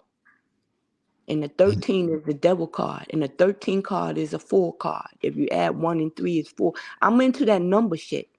I like that number because that's a truth. You ain't numbers is the truth. You ain't gonna get 1 and 1. When you put 1 and 1, you're gonna always get 2. The root of something is always gonna be the root of, you know what that might mean? It's always exact with numbers. And I like that. It just fascinates me. It fascinates me that the wheel on the tarot, on the astrological chart, if you look at it, it depicts a cross. It depicts it depicts so many different things, and I'm like, Right. damn. It had somebody directed, but they tried to push you away from that. The only thing that add up to the correct number is numbers, is the world. And they treated like it's not even supposed to be used. They didn't want you, because in the 70s, the astrological, everybody was hip to the sign. You remember everybody, what's your sign? You remember that song that they said, Aquarius, and my name is Oh, Randy. float on, but the floaters. Okay. Float Yeah. on. Doom, doom, doom. Aries, and my name is Lance. Okay. No, they didn't say that, but they had everybody. But And they had a long version, like 17 minutes long, I think. 7. Yes, honey. Yeah. Yes. Oh man. Yes. I love the music. Doom, doom, doom, doom, It was a doom, lot. doom, doom, doom, doom, doom, doom, doom. Look, there's nothing like the 70s with music like that. Nope. They, And I I was don't younger, know. but I knew that this was the best music. I knew it. It vibrated right. We spoke to each other. We communicated to each other. And guess what? We weren't calling our women bitchs. Nope. The women weren't saying the men were no good. No, You let me understand? tell you, We if I worked toward ask, love and unity and being together. But they changed the music, and look at us now. This is what pisses me off. Look at the asses that's out there now. I ain't never Yeah, seen. I'm like, where these asses come from? But you what I'm know what? saying is that, But you know women what? didn't. Yeah, this is crazy. But do you know about the woman they have in the museum? Yeah. What's The her one name with with the the big? with the Yeah. big Yeah. ass? She had Right. a big Right. ass. She had a Right. big ass, and she was in the circus because of the Mm-hmm. big ass. Right. Okay, and guess what? That where that ass wound up at? They studied that ass, honey. Mm-hmm. They've been studying Museum. that Right? ass, and now they done gave it to all the people out here with these asses. Why? My ass worked real fine when I was young. I swear, let me tell you something, Lance. Had I been 23 today, oh Lord have Mm, mercy. Oh my God. mm. Oh my God. I'm so glad I wasn't 23 doing this. I'm so glad. I be looking at those Soul Train girls be dancing. They ain't had no BBLs. They ass was pop blocking in with their little butts. But it's just everything's out of control that way, and it's like the exploitation and the identity. I'm gonna just do a freestyle on that. The identity of the ass. Mm. Like, how did it go from being the word then conscious, not this paper thin, two-dimensional word you say because you can quote these hotep foolishness. And I'm not saying it's Mhm. foolishness. I'm saying people are not living it. People Yeah, had a sincere desire back in that day. And we still had haters. We still had those who weren't with it. We still had Uncle Toms and Coons, although Tom now I learned it's not the right way to say it. But we had Ride On magazine, Ebony magazine, Essence magazine. They didn't have no asses in it like that. Sepia magazine in the late 60s. I think it was discontinued in the early 70s. All of our periodicals. We didn't have the internet back then, but they were decent. The hottest stuff that you ever saw in print was a Jet magazine centerfold, and it was a young lady in a bathing suit. and they asked She me wasn't at spreading her 17. cheeks. They Right. asked me at 17 to be in the jet, and my mother told them no. Yep, Mm-hmm. she didn't want me to be but I was offered to be posed for jet at 17, but my mother said no. But anyway, I mean, I didn't have a BBL. I had nice, my breast was nice, but you know, other than that, it's just that. And then these people who was in control of these different avenues sold. Why? And sold to the people who don't look like us. Yeah. And then they went and we told them too much about how we survive. See, I like being the spook who sat by the door. You know what I'm saying? Mm-hmm. Somebody introduced me to that movie at 17 years old. I don't know who this man was, but he took me to the movies, and that's what he took me to see. We never had a relationship. I never had a sexual, but this is somebody that was an angel Yes. who took me to see. He took me to see two different movies, and both of these movies was underground. You couldn't go to 42nd Street to the big theater. These was underground movies. You had to go into sloppy, stinky, nasty, bug infested movie theaters to watch them. Mm-hmm. They made sure. Okay, so what I'm saying to you is that they've been preparing me. It's like I'm the female spook. I feel like I'm a female spook because I've seen a lot and I know a lot and I realize a lot now. And I'm glad that I'm able to speak about it. That's Like right. I talk to my kids. Like I had to ask my daughter the other day. I said, do you understand what we're talking about? She said, kind of. I said, well, can you share with me where I lost you at? Because I need for you to understand where I'm at. You need to understand your mother. If you don't understand me, what? I want you to understand.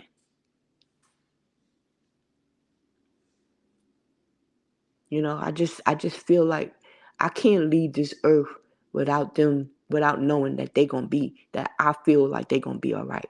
And I don't feel like that with my youngest daughter. That's your mother's instinct. Hmm. That's a call But I to can't. action. It is a call to action, and everybody, what I noticed is that every one of my pregnancies was different.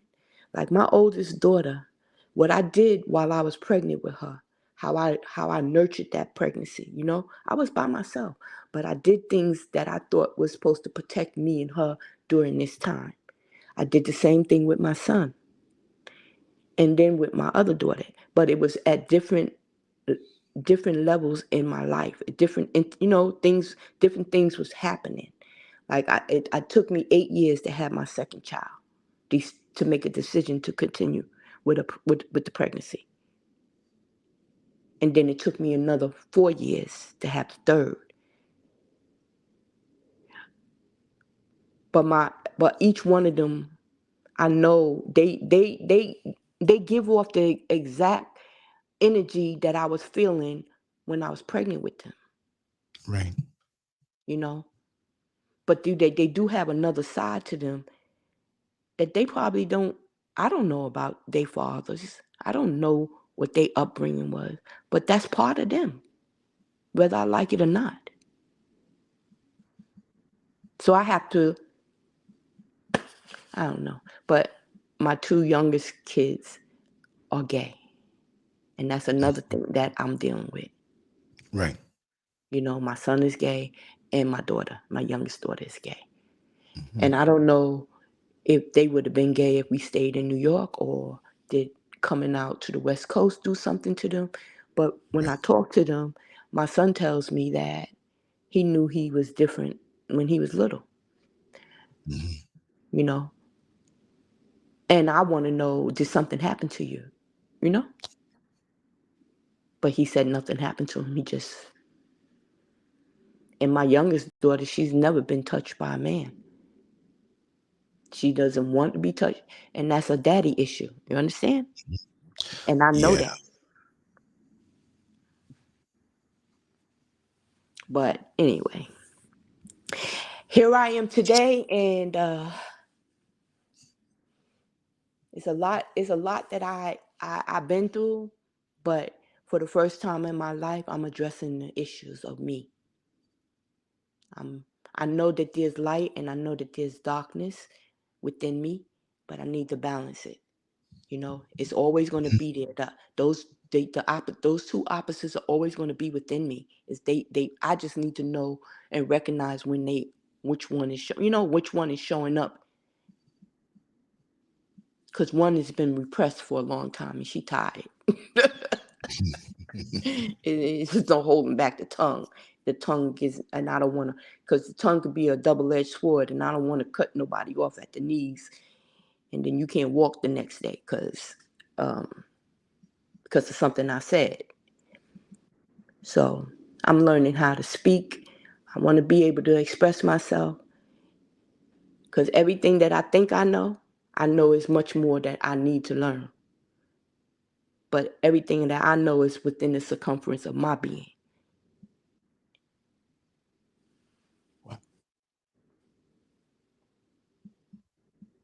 Food for thought. Hmm. Food to be digested by people who need it, because you Yeah. were brave enough and strong enough to bare your soul and share. And some may not understand it because they're not at their point yet. When they do get there, they'll say, you know what? I didn't understand it before, but I need to go back and listen to that because he was right on point. And Hmm. you are very beautiful. I mean, in your soul. And I already know, we know you're beautiful, but inside, because you dealt excellently with the hand of cards that you were given out of the deck. A lot of us see the hand and say, oh, God, I can't win at this game, and quit and punk out. But you persevered. So the whole chronological age of 64, it matters not, because you're still here. And I hear a lot of enthusiasm and life force in your voice. And you don't sound like somebody who's 64 and broke down. You sound like you're back at 23 years old. So I just have I'm to say that. I just want to help. I want to just help another woman, another black woman Yes. who ain't never been loved or feel Continue like to she talk, ain't never sweetheart. I'm been. gonna run to the restroom real quick. I drank a lot of juice No this morning. problem. Keep talking. I'll be back. Yeah. It's just that I just hope that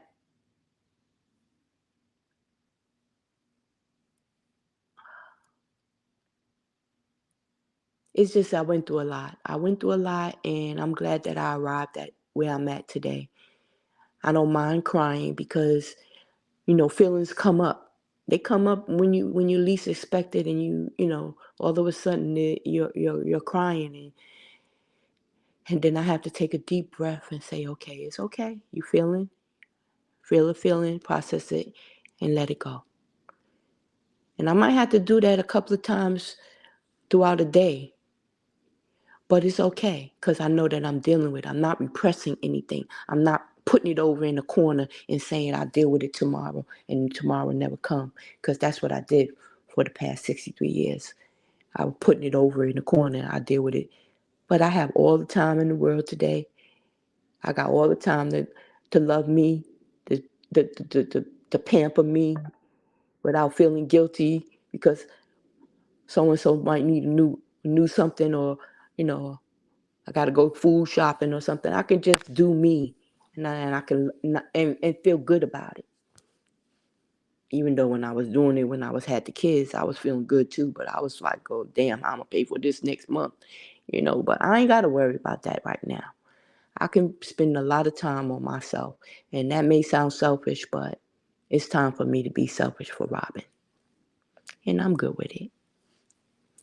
I don't know how many people out there listening, but thank you, and I hope that it touches somebody's heart and that it could do something for somebody else. Maybe not today, maybe tomorrow, maybe next month, maybe next year, who knows? But it can help somebody I know.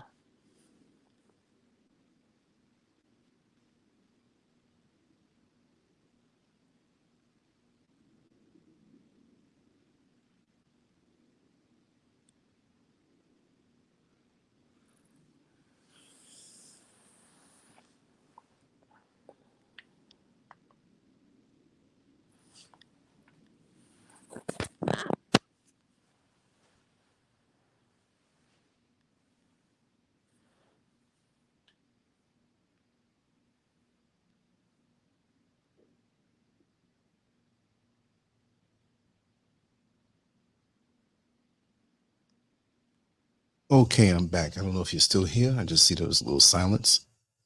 Yeah, I just got quiet. Okay. Yeah, I just got quiet. I said a little something. I said, whoever's in the chat room, hopefully someone could use what I said. And if not today, tomorrow, maybe next year. Whoever knows, whenever you can, hopefully you can remember it and apply it, to help you get through. Well, I appreciate it because, you know, we have people who have been on before and they may have transitioned, move on, and their words are still here, but they shared. And we've had people who recently transitioned, some from many years ago, and I'm still getting feedback on what they shared. And that's the beautiful part of it, that you're giving something that, well, I can't say YouTube will last forever, but the effect on the person who hears the words that are profound to them can change the course of their life and the subsequent generations that come behind them. You see what I mean? So Yeah. it's the energy involved. YouTube has come and it will go one day. Mm-hmm. You know, that's how technology is. That's how life is. Nothing lasts forever. But whatever you're on, whether it's a conversation at the bus stop, something on social media, it could be a song that you create or something overheard, you know, it's something that's appreciated by somebody, especially when you share it with a loving heart. When you've been through pain like that and suffered for many years, you've come to a certain level in your life where you can look it in the eye and break it down. that's instructions for somebody else who may not know how to handle it or deal with it. See? So you're doing a good work, and just continue to shine and to do what you do. I Go wrote a ahead. I wrote a poem before I left New York. It's like over 20 something years ago. But Wow. I named it The Force Behind the Force. Mm-hmm. And I want to, a little bit of it I remember, but I have it packed away because right Oh, when now you get it, share it. Or if you know a little bit of it now, yeah, it I'm gonna says keep something I'm gonna like, keep bugging you to come on and share it. it says something was like, the force behind the force wouldn't let me see, something like that. It tried to, keep me from my identity, but the force behind the force had a master plan.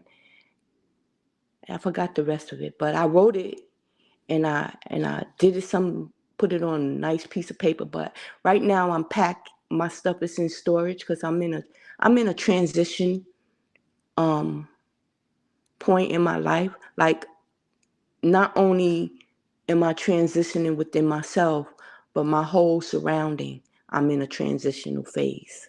Like, Right. I don't know where I'm gonna be living because I'm living with someone temporarily. I'm Mm-hmm. not I'm not in my own space. So I really can't operate like I want to operate or do like I want to do because this is not my space. Exactly. Um, but I, but because I'm in this transition, I'm taking all opportunity to do what I can to prepare myself for that next move. Understood. In my mind, I'm trying to see it. I'm trying to manifest it how I want it, how I want to see it. But I don't know the location yet. That's okay. It's coming one step at a time. Yeah, yeah, yeah. Okay, dog. What? He's the kind of dog that want to be all up in the video, want I to be know the type. dancing, he want to be talking, right? He think this is his conversation. Wants the spotlight. Huh? He wants the Yeah, spotlight. yeah.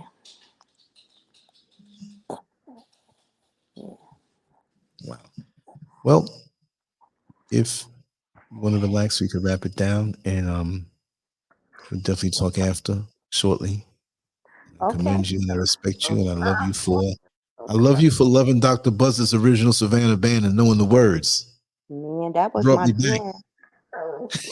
That was my jam. That was dope. That record was my jam. That whole album kept me company, honey. A whole album. There's That whole lemon in album. the honey, in the honey. They was something else. I'm sorry. Yeah, I'm sorry. yeah.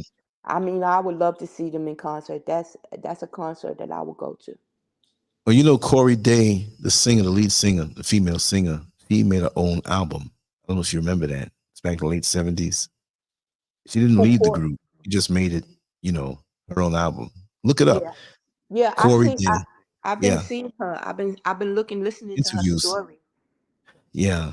Story. She had a She. song named Green Light. Green Mm-hmm. Light, Call Me. There was another one. There's another one, but it had the same Dr. Buzzard's feel, you Mm-hmm. know, big band sound and mixing it in with, you know, Afro Latino beats and even some Haitian type. It It's did all something to you. black. It's all Yes, black. right, exactly. It's It, all it, it, black. it blended the culture. Yeah, it's all black. They blended the cultures from all over the world. For African, real. yeah. That drum, you can't deny. Come on now. Mm-hmm. Doom, The doom, drum, you is doom, not gonna doom, get away doom, doom. from it. Mm-hmm. Yeah, but that was those are my music, like the Escorts and um I like the Frankie Beverly, not Frankie Beverly. Who's the one with Harold Melvin? And the Blue Notes. Yeah, I used to Yeah. love them. I love If the you I don't know love me the by now. album. I love the album by that Diana Ross did with Marvin Gaye. Mm-hmm. That was one of my favorite albums. Um, the Emotions Oh was yeah. they were Whoa, my whoa, girls. you got the best of my love. The other one is So I Can Love You just a little bit more. Remember that Mm-hmm. song? Yep. They music, them girls could sing. Yeah. I'm But you know what sorry. though? The business of music, it wasn't so compartmentalized because now it's like you can only have one of each category. If it's for men singing or a duet with, you can only have like they predicted its shelf life before, like, okay, you can only be hot for this next 4 months before we move on and engineer another hit. Back in the day, if people kept playing the song, they had to keep playing it on the radio. I don't care if 2 years went by. You know what I mean? If they were playing Hmm. it and rocking it, the radio stations, they had to listen to the people because they used to have it where you can call in Right, and play whatever you wanted. It right. could be older, it could be current, but they would never say, "Oh, this airtime is precious. That was 6 months ago. It came out. We're pushing this. Now we're the victims. Now we're the experiments now on our subconscious mind through what they put out there. It's the dog wagging the tail. It's no more us controlling." Because I remember songs that when we went to house parties, that we would Mhm. bring records and people wanted to. Okay. I don't, they never said, "Oh, that's old." They started that stuff in the modern time when they changed the Yeah. frequency of the music. Oh, that's old. We don't want to hear. What you mean old? I guess I'm a relic at 60 years old, but I have the memories. You know what I mean? But Like, that's why, hey, but that's why so many the kids that like hip hop, like when it first came out, the reason why you like the hip hop so much is because the sampling of the music that they was sampling is the old they don't music realize that. that we was rocking to before Right. the hip hop came out. But So they don't understand that. They think it's they, something new they and they think it's knock the new, old music. but it's not. It's not new. Even rapping is really not new. It's just the way No, that it's they not. deliver it. The way Right. that they deliver it is different. The package is different. Right. But when we start talking too much to these people take everything. That's what their nature is to steal everything from everybody and claim it like it's Right. theirs. Yeah, And they'll do it. that's what they do. Is it's like, I went to see that movie, the corn, the flower of the corn. What is it? Oh, You know, Children of the Corn. the children, flower children of the corn. And I had to listen before I went to see it. I listened to the commentaries about some of from the black perspective about the movie, and then I went to see it. Um, this is the nature of these people, the audacity to say to a group of people that have money that they're not in a position to handle their money, and that you're going to tell them how to spend it and charge. They did so many different crooked things. These are crooked people. They don't have that in them. And it's not to say that there's no white people out there that are good, that want to do good, but because you drown in the company of those who did so much fucked up shit, it rubs off in you. You Yeah. guilty, you guilty because you look like them. Just like they say, we guilty because we look like, Right. you lump us all together. Why we can't lump all you together? I don't understand that. But it is what it is, and I'm learning how to deal with it accordingly. Because for so long, I let people get away with saying, like, one girl told me, oh, just forget about your culture, just leave all of that. When she said What? it, I didn't know how to respond. And then she left, and then I had to think about that. I said, this bitch did not just say that to me. She did not just tell me to forget my culture, forget all that culture, because I started wearing head wraps. I started wrapping my hair up, wearing bows and shit. And these people didn't understand it. They started making fun of me. One something, was that a towel on your head? What? What? Yes. This is recently. So you want me to sit down and come? I will not cast my pearls among swine. I will not do it anymore. Y'all people will not. I will not entertain you. I will not sit at your table and eat dinner with you and break bread with you because y'all think y'all can say and say anything to people and think they're not supposed to respond. And then when we respond like we want to slap the shit out of you, you got a problem. But then you need to learn how to talk. You need to learn how to speak, and you need to learn how to not say some shit. Because we had to learn how to not say some shit to you. For real. It's just like the girl said, oh, I never knew the word nigga. Bitch, you know nigga. You know that word better than me. How you gonna tell me you never used it? You using it in its right context right now. So don't tell me you don't know that word. You know it very well. Your mama taught you Kind about of it. easy. You know, you let that shit roll off your tongue like you didn't stutter when you said it. Do you have Netflix out there? Yeah, you can get it anywhere on the internet. Well, did you? It's a movie on Netflix called Old Dads. I never laughed so hard. You know who Bokeem? What's his name? That actor, that black Woodbine. actor, It's a Bokeem Woodbine. Woodbine. Yeah, Yeah. he's in it. But the word nigger.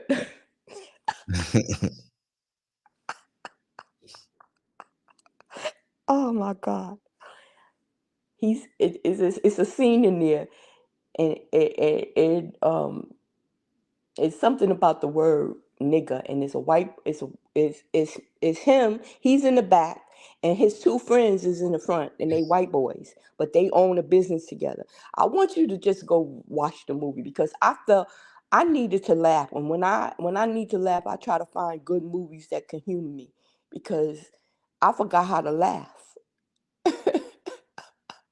But when I saw this movie, he had that man in the back seat, and the word nigga came up out of songs, and he was like, I don't do it. He said, well, do you listen to certain I think it was what's the group Ice Cube used to be in with Easy E and them, NWA?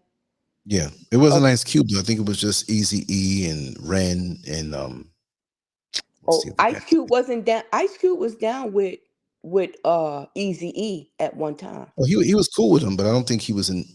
Ice Cube wasn't in NWA, but they were from the He was same he era wasn't anyway. wasn't he with Dr. Dre? They all were cool with each other, but Dr. Dre, MC Ren, He left them um, right after. He left them because he did a Ice diss Cube. record. He did a Ice diss Cube was record. in NWA. He I was don't in remember that, but he did a maybe I don't diss know. on he did a diss on a diss song on Dre when he said he was taking it in his ass. Oh Lord, Remember that song he made? I know he made a song about the B word. No, he got another one where he dissed But Dre. some of you nookers are itches too, and they had a funny beat to it and everything. I remember that. Yeah, but this is before that. Cause Right. he was with NWA. But he Hmm. left. He got out of that shit. He got out of Dre. He left Dre. But he said that's why you taking Oh, it up oh, that. oh, oh, oh, oh, oh, oh. Did you say Ice T? Because Ice T, it wasn't Ice Not T, it was Ice Ice Cube. Cube. No, Ice Cube was with NWA for real. Yeah. Yeah, Ice Cube Yeah. was. Yes. I Ice don't know, maybe Cube I heard was. it wrong when you said Ice T. I know Ice Did T I say wasn't Ice really. Cube? I think If you I said said Ice T. if I meant I'm not Ice sure. Cube. Okay. Ice Cube was with them and he left. Yeah. Yeah. Yeah. Well, what happened between them, you know, Hmm. how they got down, and what and why Ice didn't go with them. He left. He didn't want to be with them anymore. But Hmm. he noticed some things that was going down, and he didn't want to be a part of it. But I was going to say something else. I got caught off about that song. Anyway, there's something about that song and what they did. But anyway, music is music, and I love it. Or I mean, I don't know too much of it. Taylor Swift don't do shit for me, so I'm sorry. And she may be rich, she may have a lot of nice singles, but she don't do nothing for me. And I don't give a shit if she got Ice Spice up in there with her. That don't mean nothing to me, but I don't know. I don't know where the music is going to. I like old music. But anyway, I was telling you about that movie, The Old Dads. Please watch it and have a laugh on me. Especially when he do to the white boy in the back seat of the car. Oh my God. Because he said, you don't say that word? He said, but you like the NWA. He said, yo, put that song on. And he put the song on. He said, now sing the song. Sing it like you sing it when you at home, when nobody looking. He said, I'm not going to do it. He put him on the spot. He put all of them on the spot. Oh, damn. About the word nigga. Oh, my God. And I thought that was a funny movie. Wow. Well, Lance, I know this is your forte. You probably could stay on for another couple of hours. Well, I can stay on till the sun comes up. Yeah. After the sun comes up and goes down, I can still. Well, you know me by now. Most people know that this is something I love to do. And I've always been one to love conversation and the art of conversation, you know, knowing when to talk, when not to talk, when to egg a person on, how to bring them out of themselves and get them to talk, or, you know, it's just something I've always been into from when I was very young. So I love communication. I love to entertain. I love to make people laugh, make them think. It's not just talking, but, you know, just other artistic ways of doing things. You know, I think that I'm learning that about myself, you know, because when I was a little girl, like when I went to junior high school, I didn't know nobody. Nobody know me. But when I wanted to run for class president, and I did. I ran, but nobody voted. Nobody voted for me, and my teacher felt that it was a good idea for him to make the announcement to the whole goddamn class. Wow, you know, we have a student in the class who's running for president. Nobody voted. I was like, this nigga did not just do that. He did not just do this. So I didn't win the presidency then. But when I became a police officer, after 10 years in the police department, I ran for the vice president. And I won. And I walked away. That was your revenge on the other one where you didn't get voted for. That's what it was. I don't know what it was, but I won that one. And I said, no, I'm not doing it. Because I felt like it was more politics involved than I was ready to deal with. I didn't want it. I didn't want to be, I don't know what I didn't want. I didn't want to. I just said no because it felt funny. It felt like it was a setup. It didn't feel like I won fair and square. Like, I don't know if they put me there for who voted for me. I didn't know who was what was what. So I just said, I don't want the position no more.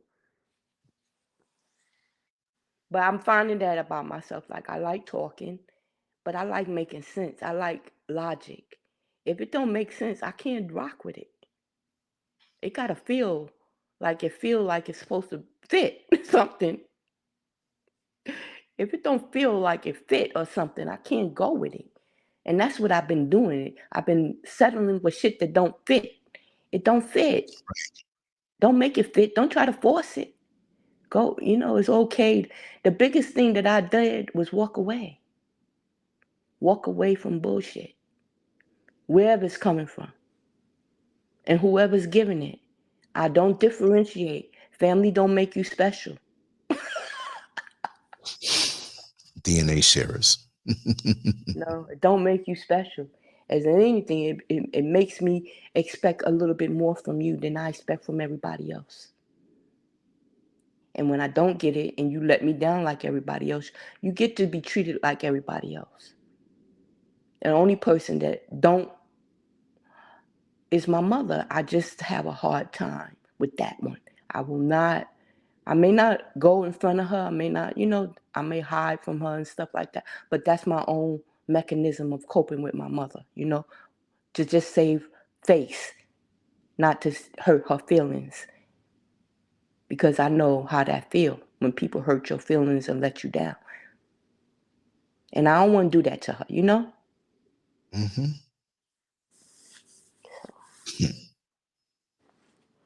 But she did break my heart. That's all I know. And I can I can lay up off of the men in my life because half of them didn't know either. Hmm. Yeah. So you never really opened up to them to tell them what you've been Nobody through. never no. Nobody calls and say, "You okay? What you going through?" I moved out here with almost $300,000 in my bank account. And I moved in with a nigga that ripped me off. Oh man. Okay? That's why I've been a fog. When I told you I've been on the West Coast in the fog, it's because what happened to me out here. And it had a lot to do with money. It had a lot to do with money. But when it happened to me and I talked to my mother about it, she didn't give me the support that I needed to make me strong to fight when I needed to fight. It took me from 2004 to 2009 to get enough courage and strength within myself to walk away from something that I had invested in and lost.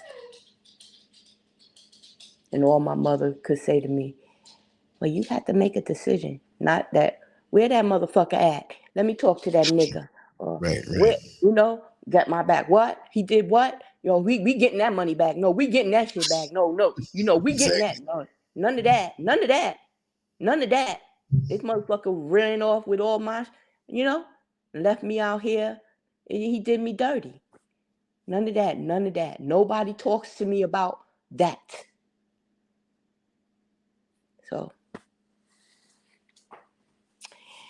So much. So much you had to go through. but it made me a better person. People who see me, I know they can see me. I know they see that I've been through something, and I respect that, because when you see somebody, if you can see the hurt behind their eyes and the smile that they try to smile, and they really smiling, they're not really smiling, but they smiling anyway. Mm. you know, we Eyes don't do a, lie. but somebody who can feel you, somebody who's in touch with their spirit, who can feel you, could feel you. That's why I called you. That's why I reached out to you, Lance, because it was something that you were saying that was resonating with me. It reminded me. It took me back to a familiar place that I was already back there, but I was dealing with other stuff. But it was good to hear that somebody recognized back there. Indeed. It Wow. was like trust. I can't trust everybody. I just cannot.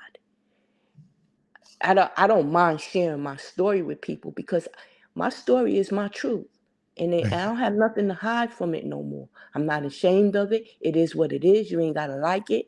You ain't even gotta like me. And it's okay. Cause I'm not for everybody. Mm-hmm. I'm just not. I'm not. I'm an acquired taste.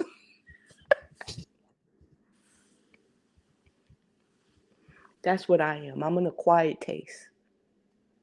And there's That levels means to there's right, levels right, to me. right. It's You know, like it's like a banana, a ripe banana, or like an onion. You peel it, layers, and you could cry. You can cry when you peeling the onion, right? But a banana is sweet when you peel that banana, and it's firm and it's nice and not too soft. It's not too, it's just right. You know, the onion is another metaphor, because it's tears involved with the onion. But with a banana, it's just sweet. It's just nice. It's just firm. It's good. The onion, it's an acquired taste. and you know the health benefits of it. Mm-hmm. Lots of things that are good for you just don't taste sweet. Doesn't mean something sweet is bad. You got mangoes, bananas, apples, watermelon. They're good for you. But some of the bitter things that we take, they're also good for us. But sometimes we don't have the maturity to understand, and we get fooled by the sweet stuff all the time, just like sweet words in your ear to rip you off on different levels, right? Mm-hmm. That's what they say about the Bible. Don't let the words of the Bible tickle your ear. Don't let the words tickle. They just Uh-huh. tickle your ear. They grab your attention and make it seem like, oh yeah, this is yeah. But that shit is so. I'm happy. I'm happy that it happened because my studies. I didn't just study with Jehovah's Witnesses. I studied with the Christians. I studied with the Muslims, and I studied with the Jews. And they all connected. They all related. They all got Jesus in common. Common thread, huh? I mean, the Jesus thing. But the one thing about Jehovah's Witnesses is that they don't say Jesus. And I always wondered, well, don't y'all know the blood of Jesus? Don't y'all know about the blood of Jesus? And they was like, well, they'll skip over that shit. And you know what I found out, Lance, why they do that? It's because they can and get away with it because Jesus is a made up concept. There you go. That's why they can get away with it and run a million billion damn organization and get away with not saying the blood of Jesus because Jesus is not even real and neither is Abraham for that matter. So none of your motherfuckers exist. But the principles that they give you, like the principles that's in the Bible, is just like the 42 principles of Mott, right? Mott. The Ten Commandments is based off of the 42 principles of Ma'at, right? Which goes a lot deeper than just the Ten Commandments. Because there's Which so many go, people that feel as though if it's not one of the Ten Commandments that they're doing, then it's okay to do it. You know, there's a lot of gaps in there. yeah, You because know? it justifies their behavior. It Right. gives them it gives them a out to keep doing what the fuck it is that they've been doing. Skirting the rules. Yeah, because you know Yeah. what? All you got to do is say, Jesus died for our sins, and you forgiven. All of us, all of that shit don't matter. But they go to prisons and recruit people that's supposed to be rehabilitated, pornography, people Mhm. been in jail, rape kids. I don't trust shit like that because I'm Mhm. a survivor of that. And when I see men who prey on women who got no husbands in the community, in this community, if it was going on. I was dealing with a sister who was married to a man that was on the sex register. Oh no. Okay. And I didn't find out about it until I moved away from Vegas. And I don't know what happened was I went on a sex that whatever that thing is, and his name and picture came up. And I said, oh Scary. shit.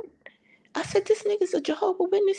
He around kids. He's on a sex offender. How they got? But this is repeated. This is what's happening. It's happening. Mhm. They do this to these kids. And they thought they could do it to this single black woman over here. Like one guy asked me, "Well, are you divorced? How uh, how did he phrase it?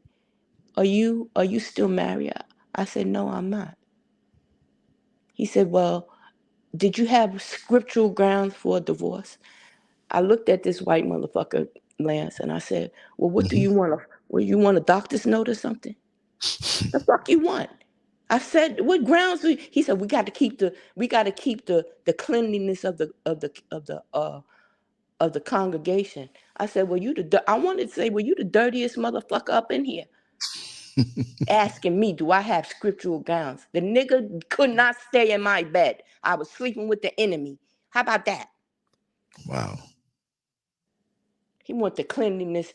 You know, what you saying is very derogatory. It's very offensive for you to say the cleanliness of, like, I'm a black woman. You talking about the cleanliness of the of the congregation, like I'm some dirty stain. You know what I'm saying? The audacity of these people to speak to you, and then when you look back and like, nigga, what you want? You want me to get? I can get you a doctor's note. You want that? How about that? Would that suffice? You want proof? If I have scriptural grounds for a divorce, you don't even know what the word matrimony really means. It means that I'm the one, the woman is the one that's giving up every goddamn thing. Y'all gaining by me marrying you because my pot becomes your pot. That's what matrimony is about. Headship. Let's talk about that.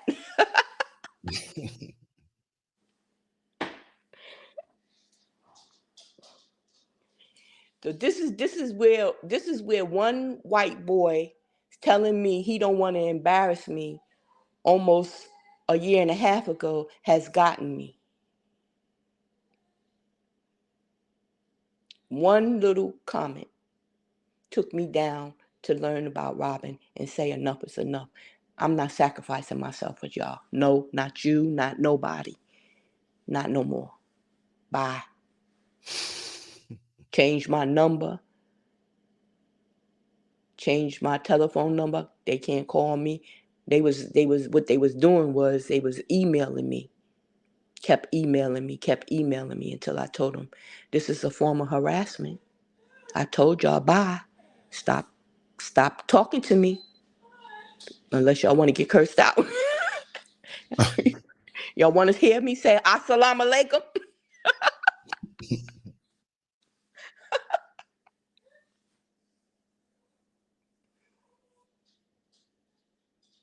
Wow. Yeah. It's just a lot. And it's hard to focus on everything that's thrown at you that you deal with on a regular every day. It's hard to deal with yourself when you have to deal with all of those outside energies coming at you at one time from different directions that you don't have time to cater to you. You don't even have time to cater. The only thing you worrying about, especially me being a mom, I was worrying about making sure the kids was okay. Making sure they had food. I had to make sure. I had to make sure. Because I feel like I'm not a woman that's built for speed. I'm a woman that's built for comfort. Don't rush through me. Don't do that to me, because you'll never find who I am. You'll never find the person that you want to know. You'll always find an imposter.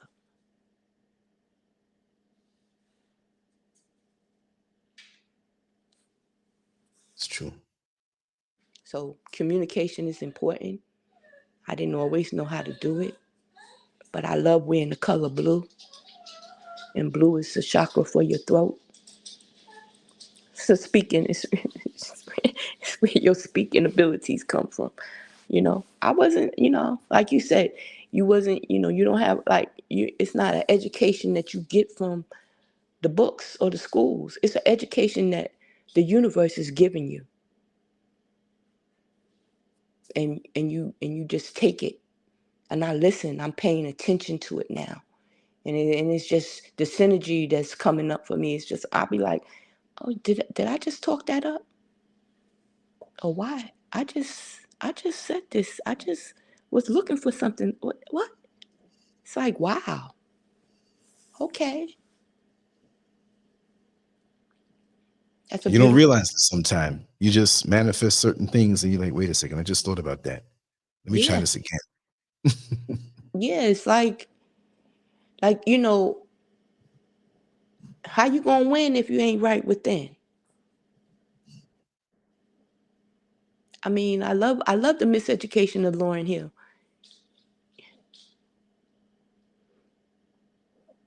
You just you know, you just just a lot of things that people were saying. You be singing along, and you be singing along to the record. Sometimes you don't even have the exact words, but then when you hear the exact words, like Michael Jackson's song, "So You Want to Be Starting Something," too high to get over, too low to get under, stuck in the middle. But the pain is what? Thunder.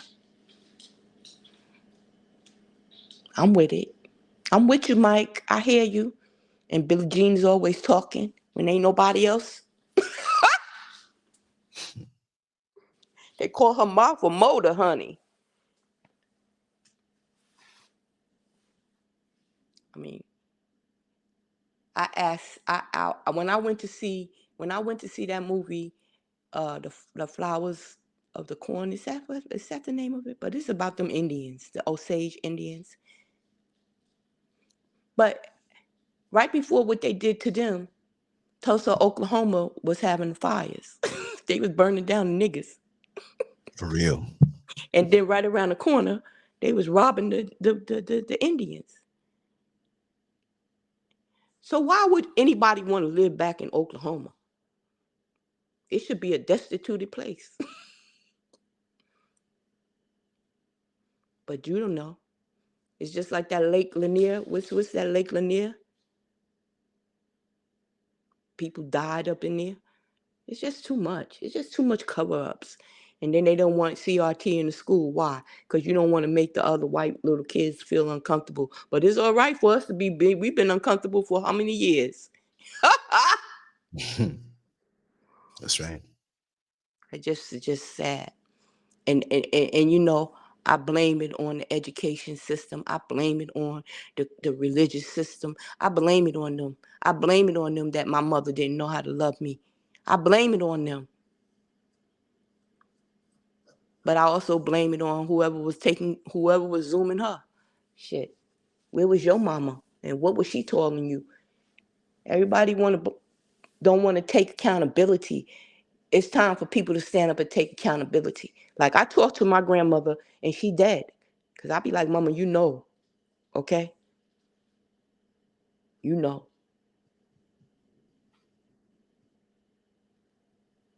And some people just didn't know why they didn't know how to talk. Trauma. Wow. Lots of trauma. That's a shame. That's what it was, down to the bone, down to the DNA, saturated to the soul. And they tell you pick yourself up at the bootstraps, and half of us ain't even have motherfucking boots. We ain't even have the boots. I said to my mother, I said, yeah, God bless the child that has his own. She said, yeah, that's right. I said, oh, you real high on that one, huh? God bless the child that has his own. Okay. But in order for the God to bless a child that has his own, she needed to springboard off of somebody that has something. And I'm not talking about just looking cute. Because looking cute gets you what? To the corner and back. What looking cute gonna get you? Nothing. Nothing of substance. I mean, I don't mind. I like looking cute. I like looking fly. I like dressing up. I like, but of lately, Lance, I have not. I have not. I have not. Not that I can't, but I have not. I'm Right. not, I have not, wanted to be dressed up and looking, just going out. Because really, where I'm going, I don't even know where to go no more. But to the movies. And I only go to the movies to see something that I'm going to be educated by. Or is going to, like Denzel, he can do no wrong to me. I like him. I like his movies. So I'll go see his movies because I feel like he be saying things to me, saying he got little quotes that he say, and I'll be like, okay, I can take that one and use it. Like, did you see Denzel Washington 3? Which one? What's the movie chain that he has out? Well, The to be honest, Equalizer. I haven't seen that one. You haven't seen none of the Equalizers? None of them. I haven't seen. There's so many movies I want to catch up on, and You many too people have been busy. asking me to like do reviews on them. And when I do, I'll go in. But I was just never really a movie guy. You Mm. know, I was Oh, always creating my own, creating my own sensations, and you know, not trying to be the life of the party, but just always spearheading new energies and new exploring new worlds and bring my friends along. okay. But yeah, I could do that now. I could do that now. I am going to But do it this, now. I have a lot of time, you know. in the in the trilogy, in all his movies from Equalizer 1 all the way up into 3, there's always a quote that he has in his movies. But this one, the man asked him, he said, "Are you a nice person?" And he told the man, "I don't know." And the man walked away from him. Right. And then he asked the man, he said, "Well, where am I?" Because the whole storyline, I guess you would have to see the first one. But anyway, he was revenging one of his partners who was killed in a very savage way. He was revenging her death. Anyway, he got hurt and he wound up at this man's house. And this man, they took him in. They, was healing. But anyway, the man asked him, he was healing him. He said, "Are you a nice person?"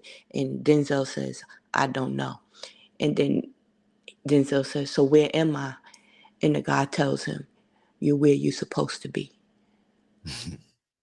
That's where you're at. You're where you're supposed to be." Now, the reason why nice, are you a nice person?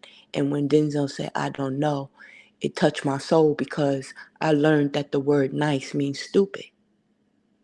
Hmm. So in other words, he answered it correct to me, because he not stupid. But when the man said, "Where am I?" He said, you exactly where you supposed to be. So wherever situations you in, even though you may think that you ain't supposed to be there, you're right where you're supposed to be. So something is there for you to learn or to do. And that's what that was for him in that movie at that time. It was just interesting. And I just learned that the word nice means stupid. Yeah. Yeah. you That's know. that's crucial. So, words that distract, I try to watch what I say. Cause you know what? Everything is polarity. There's good and bad, right? Right. Happy and sad, and whatever, the hot and cold, and left and right. It's always opposite, right? Hmm. But they need each other. But you have to Yeah. bring Yeah. balance. That's It's a right. balancing thing. It's all about balancing it. And it took me a long time, but I feel like I'm finally learning how to do that. And that's all you can ask for. Like But at least you got I to that never, point. huh? But at least you're getting to that point. Some people never get it. You know, Yeah. when you feel it and you know it. Like I say, nobody ever learned to ride a bike by reading a book. You got to get on it. You can read all about it, but you got to get on it. So you're not Hmm. going to get balanced by anything else. You got to seek it and find it for yourself. But when you feel it and feel that balance, when you're on a bike, it's a whole different feeling. But you have to be hands on life to get that. You know, Yeah. Steve, I'm glad you're there. Yeah. I am too. I'm just looking forward to, you know, I'm not trying to, like, I learned from the Sangu, the sages, the Indian Sangus. Right. And one of them said that, what a sati is? A I heard sati the is a word. is Yeah. What is that? a sati is a woman who husband dies, and she sits and she sits and she sits until she becomes a sadi. She goes to the grave. She sits around. She waits. She's awake. She's like a sadi is a person that's like a woman who's pregnant. Mm-hmm. She waits, and I've been a sadi for almost. It'll be 2 years coming up. You know, I have not really been. I've just been sitting and learning, and like you know who Frances Cress Welsing is, right? But of course. Okay, so you know who her mentor is, right? Oh, God, that slipped me. I got all these jumbled names in my head. But go ahead. Yeah. Well, anyway, I forgot his name too, but I know he uses the quote. So how you doing today? He said, I'm still learning. That's the way it always should be. Yeah, I'm That's still the way, learning. right. There's no cap on learning.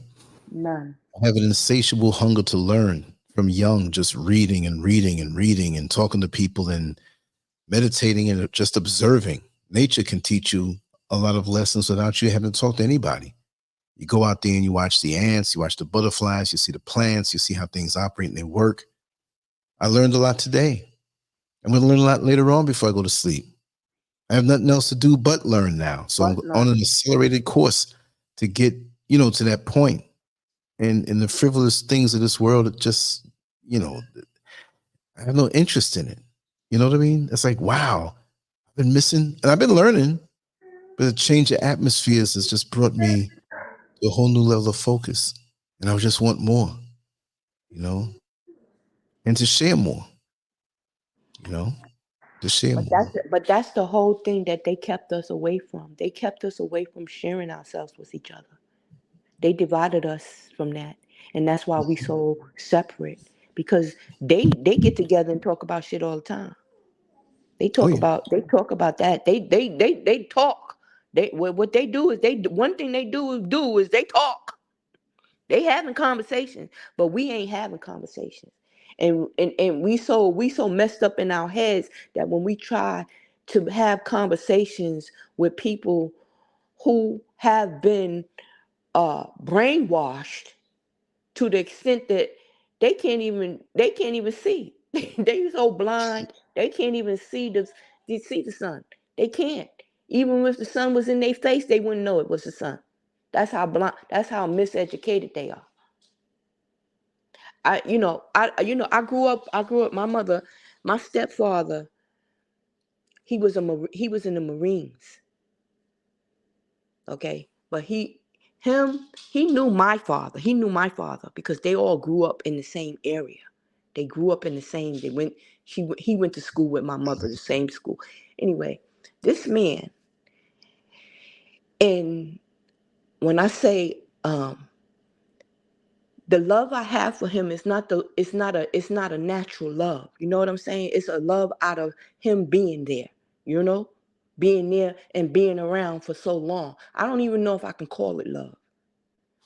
But this is a man. You know what the word shizakov is? I heard that word too again. Shizakov and schmuck.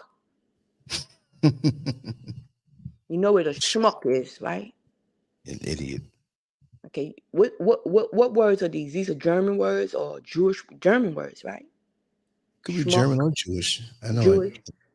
Well, this man, and this is another thing why I'm mad at my mother, is because you allowed this motherfucker to come up in your domain with your 4 babies, calling us schmucks and shizakov.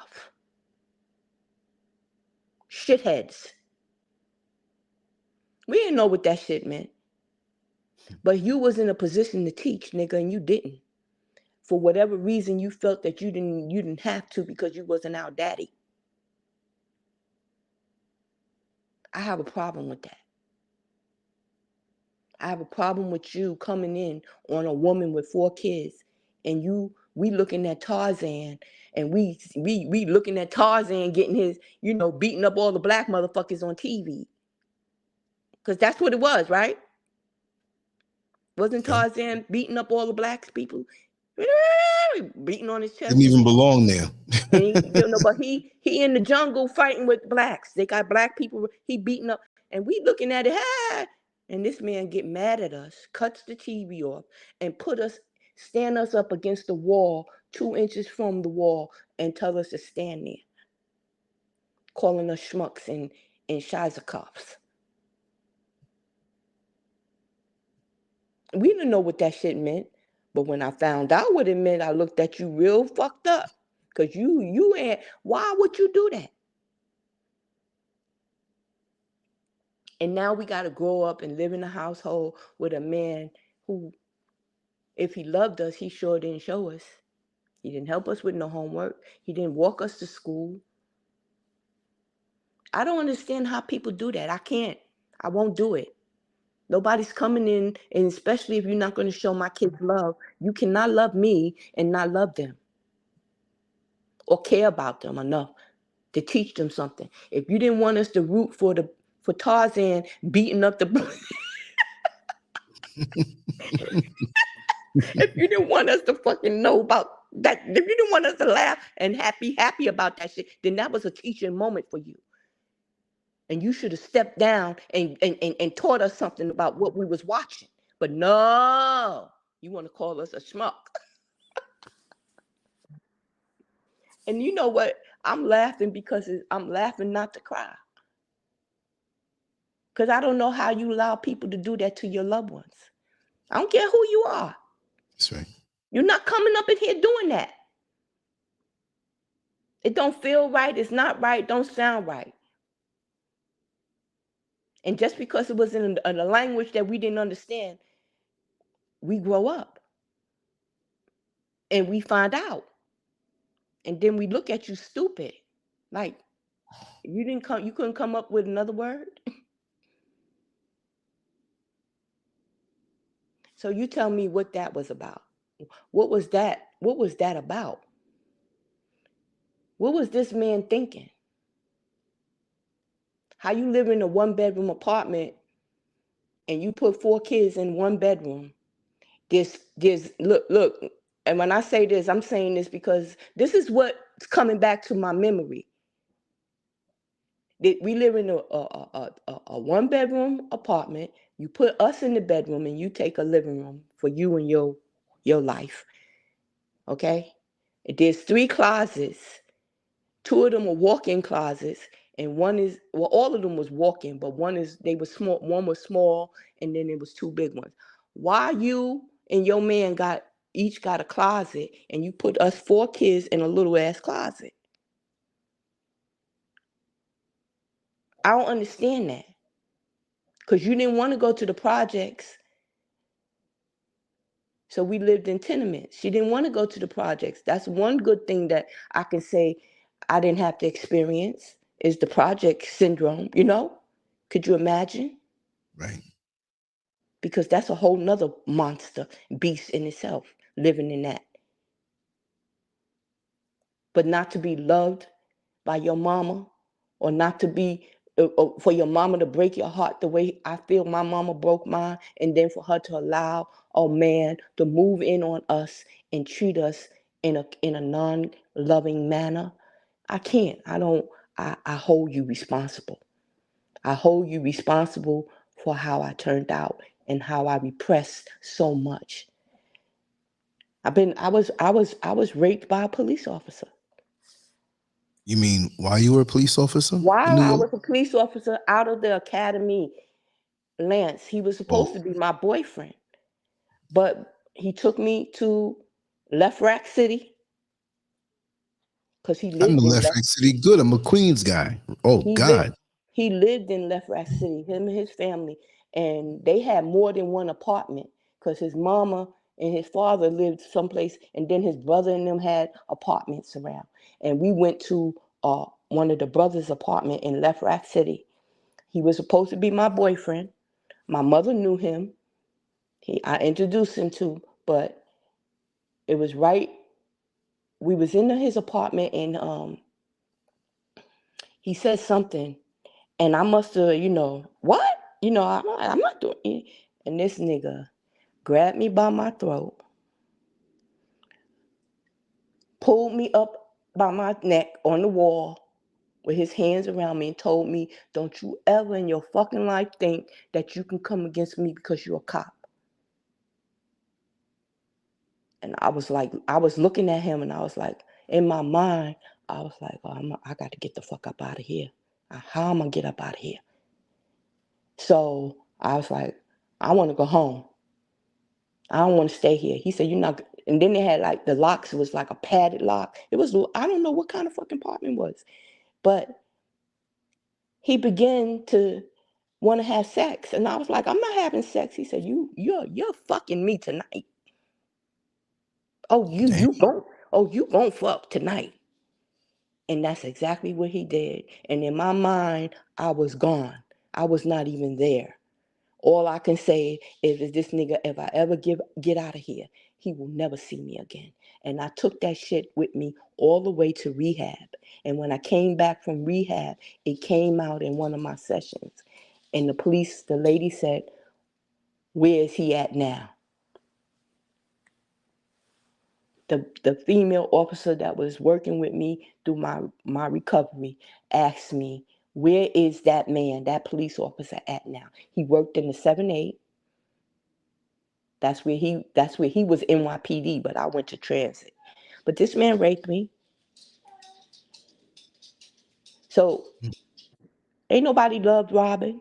Ain't nobody really loved me enough to know me. None of them. Because I really barely knew me. So how you gonna know me?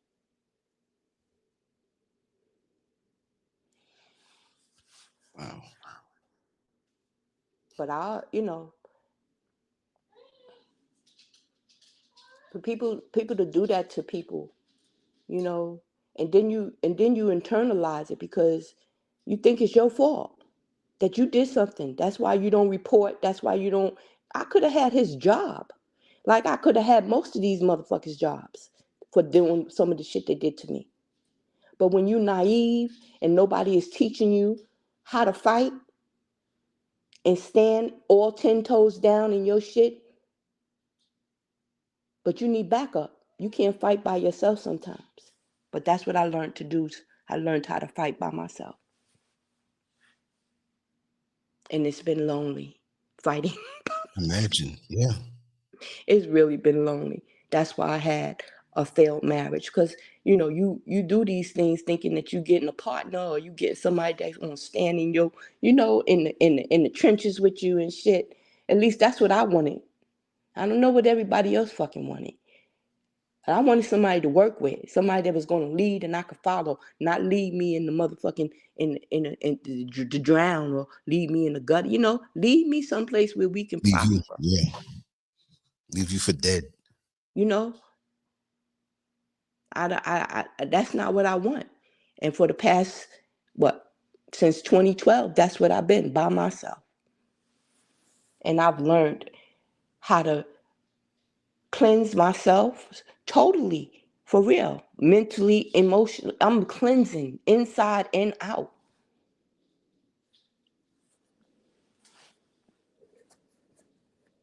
You know what, Lance? I Mhm. don't think half the men know what it really means to make love to a woman. Because it's an art. I'd agree. It's an art to it. And it ain't something that you're supposed to be rushing through just to get a feeling off. Or, Right. I mean, Right. sometimes it could, that's okay. But the point, the root, the root of it, what it's supposed to really mean, is no way that you meet somebody today and in the bed with them tonight thinking you gonna get some, where you going? It's just friction. Where we going that's why when you open enough to receive that, it could be such a beautiful thing because that's why it only happened to me once.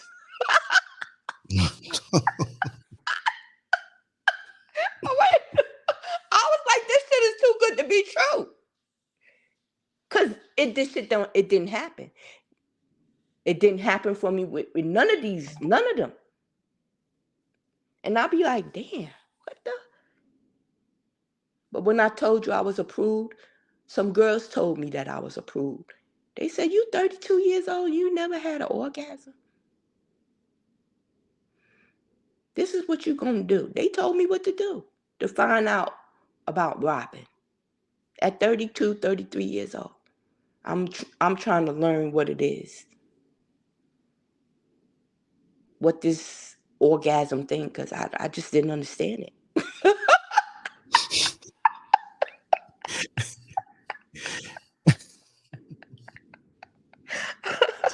You were messed up after that for a while.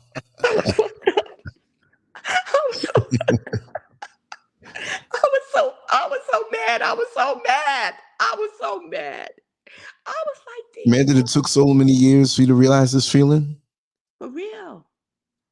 But wait a minute. After the girls told me what to do, like, they told me to get a shower head and let the water. I was like, y'all crazy. They said, Robin, how do you have sex with the lights on or off? Oh God. I said, y'all act like y'all be swinging from chandeliers. They said, we do. I said, y'all crazy. I don't get down like that. They said, well, this one girl came the next day with a shower massage. She was determined to help me help myself. A helping hand. She was determined. I was like, these little girls. And they're younger than me. They looking at me like, you for real? Are you serious? And then after they told me that, that's when I met the married man. And at one time, I could not believe it. I was speaking in tongues. I was speaking in tongues. I couldn't even talk. I couldn't even do nothing. I was like, oh shit. I was like, fucking for real? And it only happened once. Wait a second. Okay. I ain't trying to get up in your business. I'm saying you had that one. That was Yeah, it? but I never had another one like that. Never. I haven't had one like that since. You said like that. I'm Just talking never about, ever have another one, or like weaker I know, ones? not from a man. I know how to do it by myself. I know how to, and even now, I can't even get there. I don't know how to have an orgasm because I think I done played myself out. I can't. You I can't. just You I can't play. just said, You can't play I'm this. gonna leave it alone because it's not working for me anymore. It did what it did for when I could use it, but now it's like I know and I know what to look for. And if it happened, it happened. If it don't, it don't. But I know now. I know today, and I can have a conversation with the whoever the who is gonna be when it happened again, if it happened again. Because I'm like I said, I ain't no telling. I ain't saying I don't know. My mother ain't never told me about sex after 60. I don't know what that is. It's very much a real thing. I don't know what it is. I'm like, shit, is people still doing this shit? I don't know. Cause I'm scared. I wouldn't know how to act. What I'm gonna do? I'll be scared as shit. But then I will have to, it will take a special somebody. For real. It's gonna take a special somebody. I don't know if he's out there or not, but it's gonna take a special somebody. Because I cannot waste my time.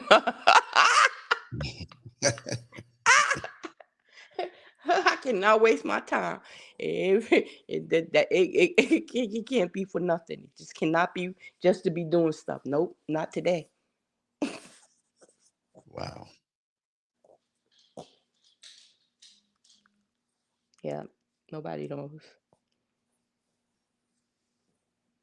Amazing. Wow. But this is what I'm gonna do, sweetheart. I got to make a run, and I want us to come back and continue, have some good conversation about life.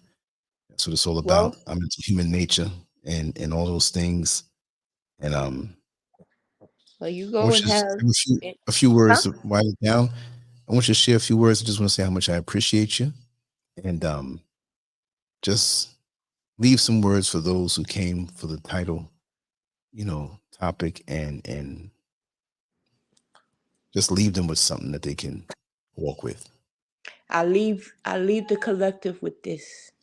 If any of you out listening feel like your mother has broken your heart, know that she probably don't even know that she's breaking your heart, because somebody broke hers too. And if you can get through it, trust your gut. Trust you. Trust you. Trust you. Because everything that you need to get through whatever loss or whatever neglect or whatever absence or whatever was causing pain in your life, it's within you to heal you. And all the tools you need is right with you. And know that the universe will give you exactly what you need when you're ready. Beautiful. Thank you so much. And you, Lance, thank you for allowing me to come on your platform and go a little nuts, because that's what I feel like I did. But it's all good. It's all good. I'm not ashamed. I'm not. It is what No, it but is. you weren't nutty or anything like that. You're just letting it flow. I See, was that's why I let. like to have real conversations and not unless a person's teaching something, but not Mm-hmm, presentations and people trying to, just be real and talk. Let's talk. mm-hmm. Let's no jockeying and no, like Oprah. Who made the joke about Oprah? Oh, Paul Mooney made the joke about Oprah. Um, she was always into the whole "Can you top this?"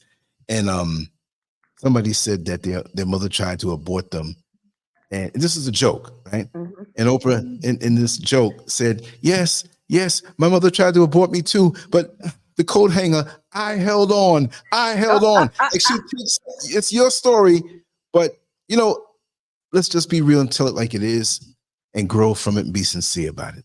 And that's what I appreciate about what you did today. Well, And thank you. yeah, so definitely want you to come back on, and we're gonna talk about a whole lot of different things and still different aspects of it. Maybe something you missed. There's a point you missed, and we're gonna come back. You know, Whenever. well, I'm, another week or so, I, give you a little break, and keep we'll do it. Yeah, keep me posted. Let me know the topic. I'm ready. Okay, I got a whole bunch of topics in my little arsenal. I can pull that's the out point. a story that can come out the back pocket at the drop of a dime. It could be about the dog. It could be about the car. It could be about whatever. It could be about social media. It could be about whatever. But it's always something that I could say, Right, because I right. think I lived a long enough life. I have experience. Okay, I have Oh yes, I experience. do. I Okay, know. so I Look, know. you made it I know over what I 60, know. Yes. and you're a New York City cop. Grew up in New York City. What? So I know we know some of the same places, everything. So I'm with Hmm. you on that. And definitely, I'm going to be having a lot of group conversations coming up. A lot, a lot. So many people that are going to get involved in it, and we're going to do it. So much new type of content. Like I said, I might start doing 3 shows a day. I don't know, but Hey. yeah, we're just going to keep it flowing, because the place that I'm in now, mentally, Hmm. it's all flowing. You know what I mean? The best Yeah. is yet to come. Yeah. That's a beautiful thing. That's a beautiful thing. That when you know that, Hmm. when you feel that the best is yet to come. That's right. Yeah. And one thing's for sure, trust me, you'll have many orgasms in the future. It's I just not don't time know. yet. I don't know. I be, I be like, I think it's I'm a done. I'm done. And I was cheated. I was cheated. I've been cheated through this whole sex orgasm bullshit. I was cheated. I want to slap every nigga that was up in here. You nigga, you Look. ain't did shit. You ain't did shit. You ain't tried to rock me. You ain't tried to do none of Oh that. What man. was you did? What did you do? What you No, but do? look, listen, this is what's going to happen, right? In the past, you felt cheated, but in the future, you will be treated. And you laugh at those other ones that couldn't do anything, because the ones who could, trust me, you'll be all right. And you'll make up for it. It's like tax returns. You think you're not going to get it, you keep looking for the check. It's going to come, and Hey, you will too. On I'm a that cash note, and I'm a casher. So uh, on that note, we gonna thank let you, each other go. sweetheart. I share Hmm. with I will power. give you a call. All right. Thank you so much. All Thank right. you. Thanks for everybody in the chat room. Even I had multiple screens up, didn't see it. And like I said, you know, walk with the words that she shared. You might have been in a similar situation, but the bottom line, you can overcome, and life can be great again, and the sun will shine. And everything that you didn't get, you'll be fulfilled. Maybe not that way, but in a different way. You'll all have it. So anyway, another episode of LANCESCURV. Again, if you don't see us on social media, go to LANCESCURV.com. 22 and a half years of content every single day. All right. And we're going to keep doing it several times a day. And we're going to ride out like that because we have the time to do it. Thanks for the support. And what can I say? On to the next one. And that might be soon, all night long. Much love to you all.